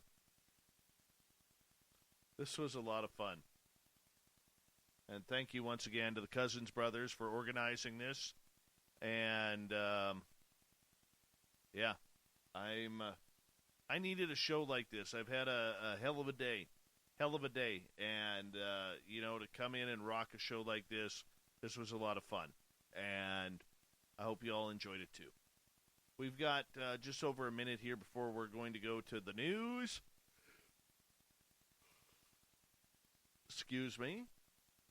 And thank you to Major Lee, Chris Reap, Chu, and Reverend Keith for the amazing super chats tonight. Thank you to everyone who has given us a thumbs up and thumbs down. And to all of our new subscribers, remember, you can get really cool hoodies like this of Spaced Out Radio and T-shirts by going to facebook.com/the SOR Vault. That's where we have our store. And, yes, you want to make sure you get some nice, cool swag. And you remember, every time you buy a T-shirt, you get a free piece of coaxial cable, courtesy and autographed by Cable Guy Matt. You can't buy these in stores, people. And I've got some other gifts for you, too. So when you buy a shirt, you're getting a lot more than just a shirt, which is really cool. Who offers that? Not many people. That's all I'm saying. You don't have to believe me. You just got to purchase. Here we go.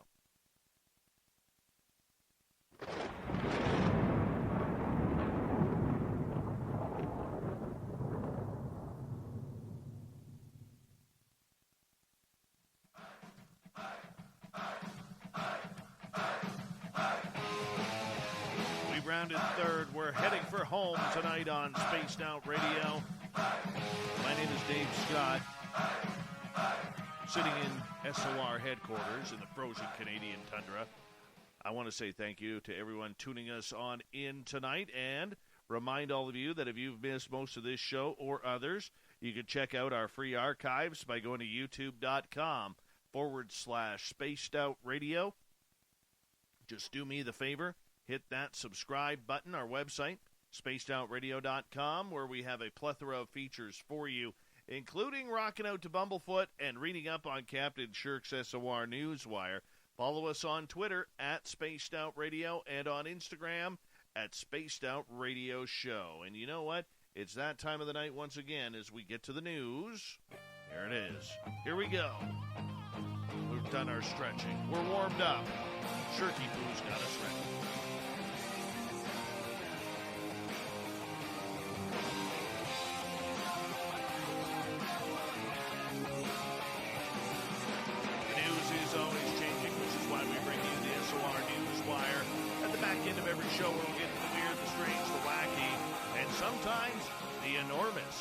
How about an enormous asteroid? It's funny, this story. This is funny. Okay, we're going to talk about this asteroid, but this is how the line reads in Newsweek. An enormous steroid, bigger than the entire Empire State Building. So we'll read it properly here. An enormous asteroid, bigger than the Empire State Building, is set to fly safely past Earth in the final days of the Trump presidency. The space rock, otherwise known as 65717, bracket 1993 BX3, close bracket, is scheduled to make its closest approach to Earth at 3:49 a.m. Eastern Time, 12:49 a.m. Pacific on January 17th. Wow, that's my daughter's birthday. 3 days before the President-elect Joe Biden is supposed to be inaugurated. According to NASA, at this moment, the asteroid will come within 4.4 million miles of our planet, which is equivalent of roughly 18 times the average distance between the Earth and the Moon. Based on its observable magnitude, the space rock, which was first spotted in 1992, is estimated to measure up to about 1,345 feet in diameter. If the estimate is correct, the asteroid would be slightly larger than the Empire State Building in New York, which stands at 1,250 feet. Now, the space rock will be traveling at more than 8,000 miles per hour, gets good gas mileage, about 4 times faster than a rifle bullet.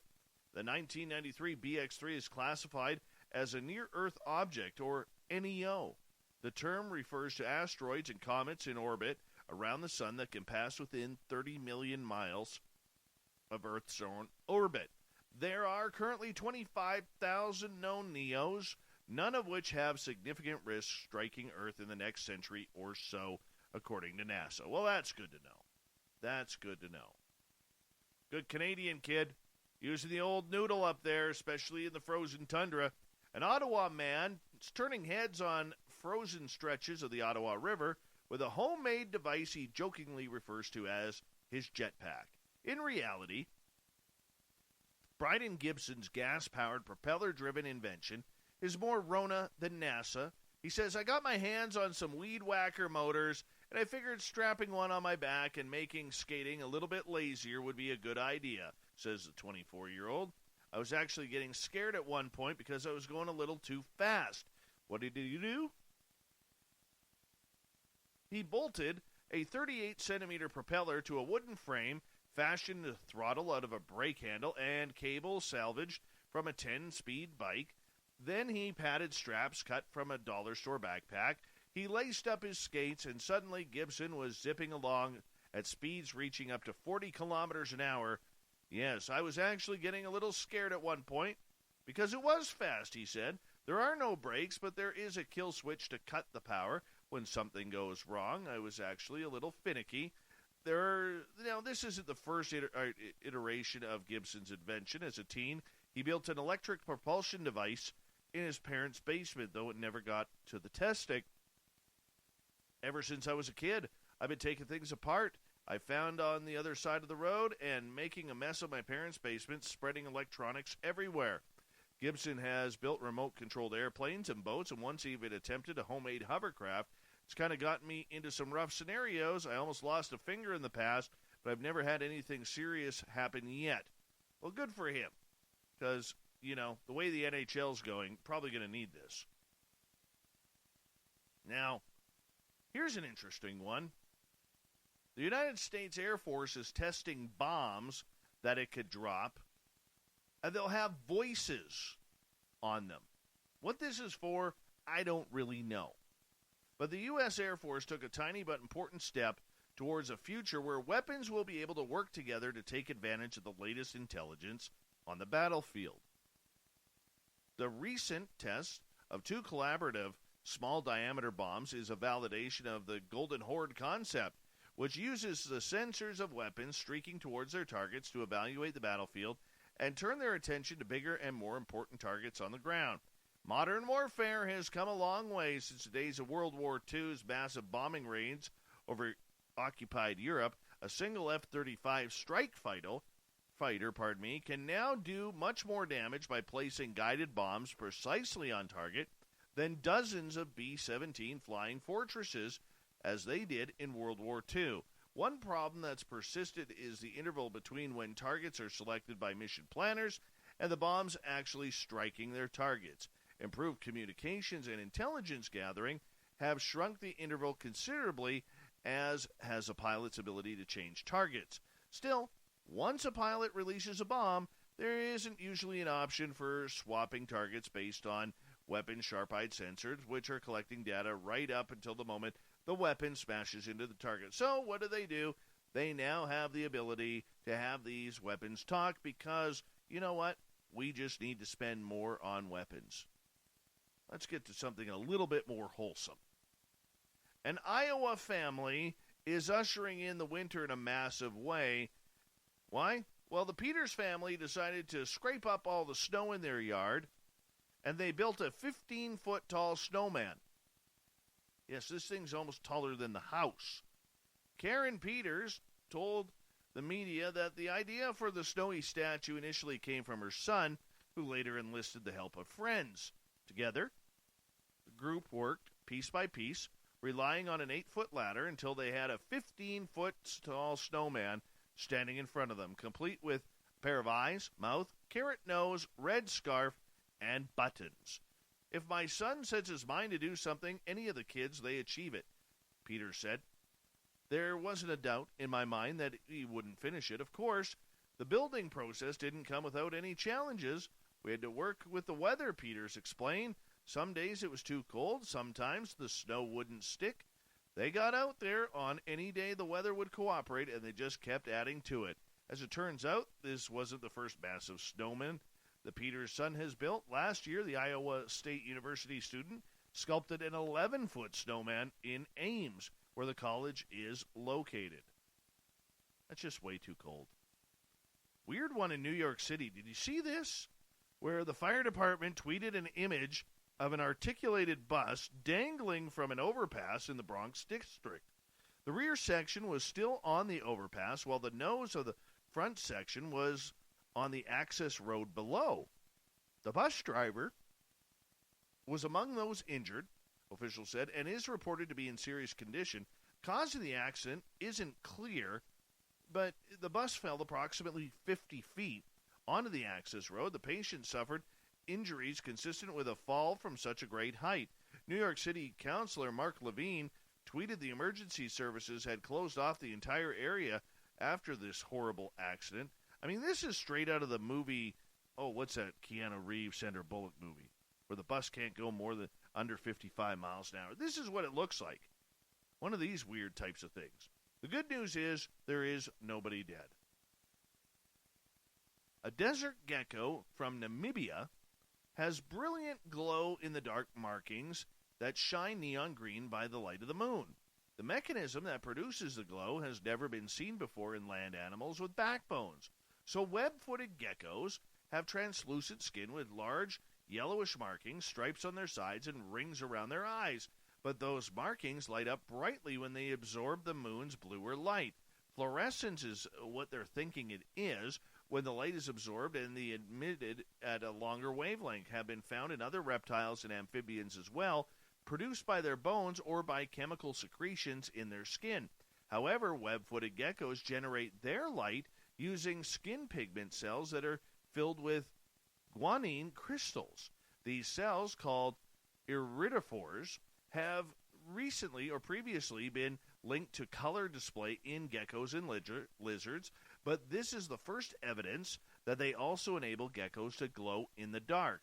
Web-footed geckos, which live in dry riverbeds and dunes in the Namib Desert, measure about 4 to 6 inches in length. The geckos use their large web feet to burrow through fine sand, and they are mostly active at night. In 2018, the study authors had found that chameleons have bones that glow through their skin. That discovery prompted the scientists to look for hidden glows in other reptiles, and they found it in the webfoot gecko. It actually looks really cool. Looks really cool. Moving on. I don't know if you saw this video or not, but this golden retriever decided to hop on a ladder and climb the roof of its house? Yeah. So the owners thought the dog went missing, but no, just on the roof, checking out the scenery, looking for all the female dogs out there. Yeah, no. What really happened was Ace decided he wanted to help his owner take down the Christmas lights, and really didn't let the ladder stop him. It's all about the climb. While taking down Christmas lights from his roof one day, a man from Portland, Oregon, got a big surprise when he turned around to find that one of his 2 golden retrievers had followed him. I'm up here taking down the lights. Turn around. Ace climbs up this whole ladder by himself and is now on top of the roof. His owner, Vince Madison, said, in this video clip, which has been downloaded tens of thousands of times, Ace can be seen calmly walking along the roof, seemingly completely unbothered by being so far off the ground. Naturally, after being joined on the roof by Ace, Madison checked his surveillance footage to see exactly how it happened. Well, the video shows the K9 confidently making his way up the ladder step by step, while his brother Bo stands guard on the ground.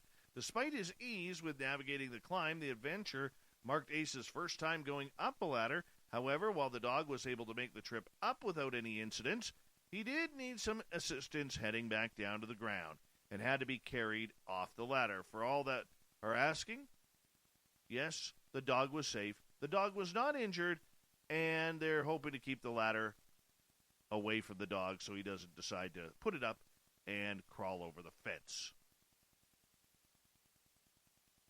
All right, who's a horny frog out there? Gil? Talking about you?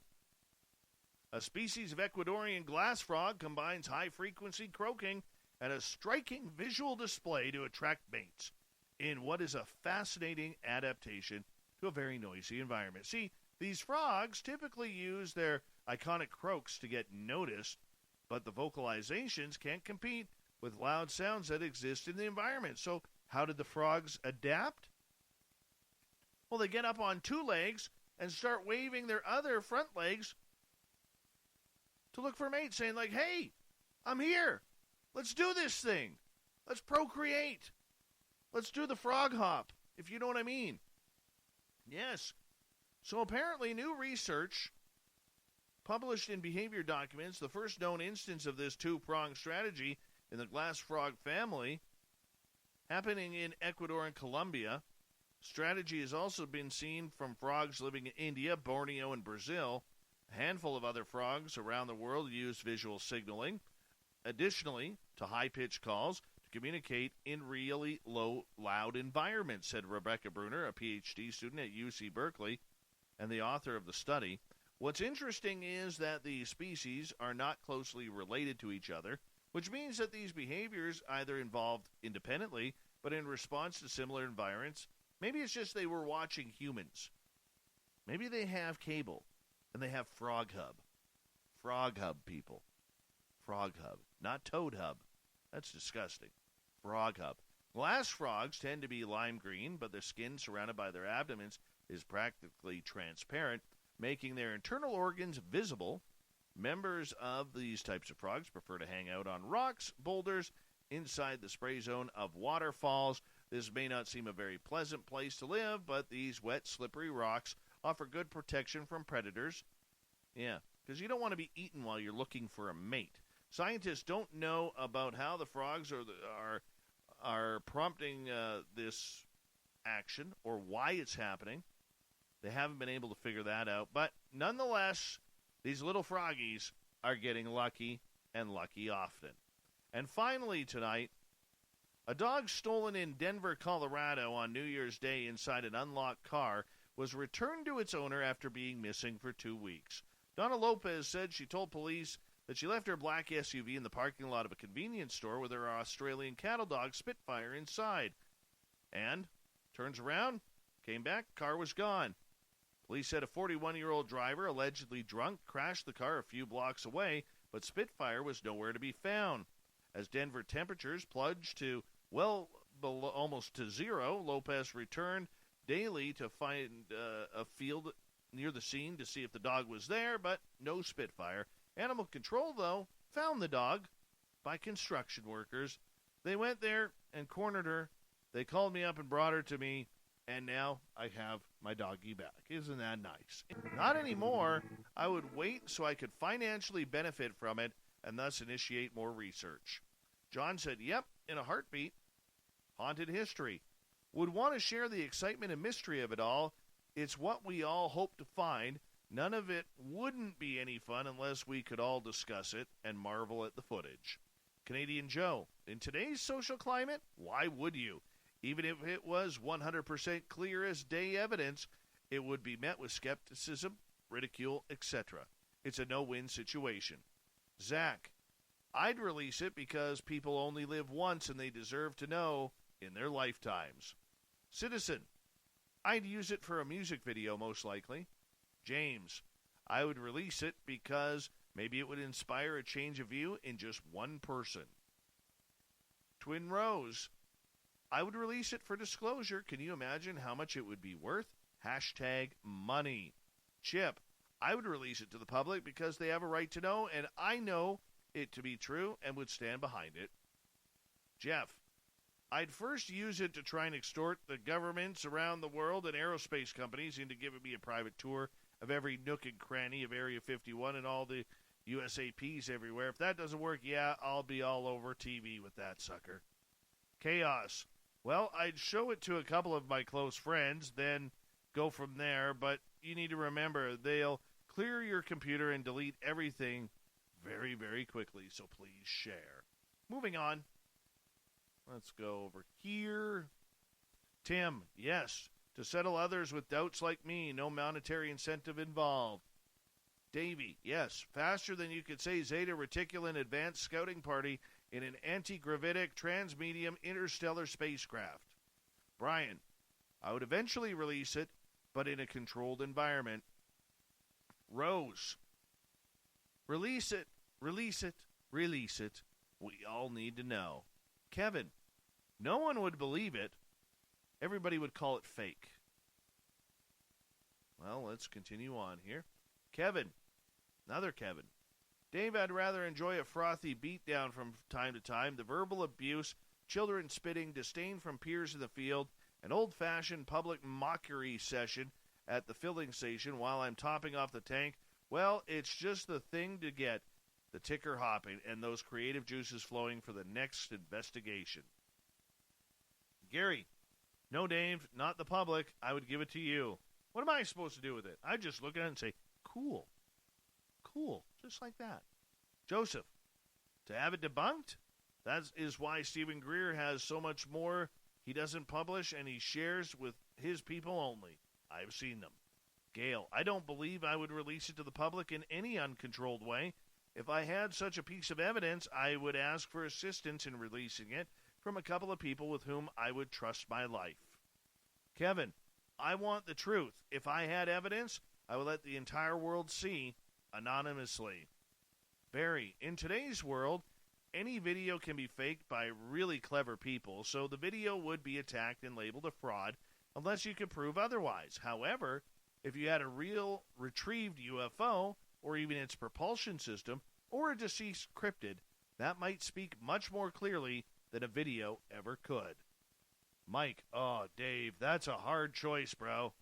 Anna, if they could take Bill Gates away and tell people to wake up to the crap that's going on, why not? Jeff, final word. It would give the debunkers something to do for a few days, that's for sure. Thank you to everybody taking part in the Thought of the Day. We'll do it all again soon.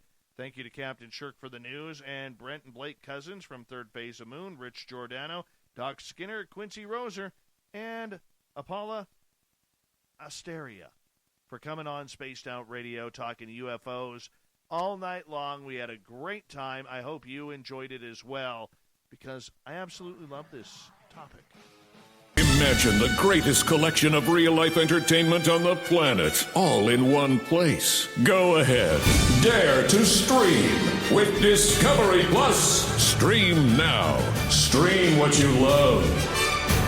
Of all the streaming services out there, only one is different. Discovery Plus. It's the greatest collection of real-life entertainment on the planet. 55,000 episodes of food, love, true crime, home, From networks like TLC, HGTV, and tons more. Yes! With stars like Chip and Jo, an exclusive new series from 90 Day Fiancé, all in one place. Bam! Discovery Plus. Stream now. Stream what you love.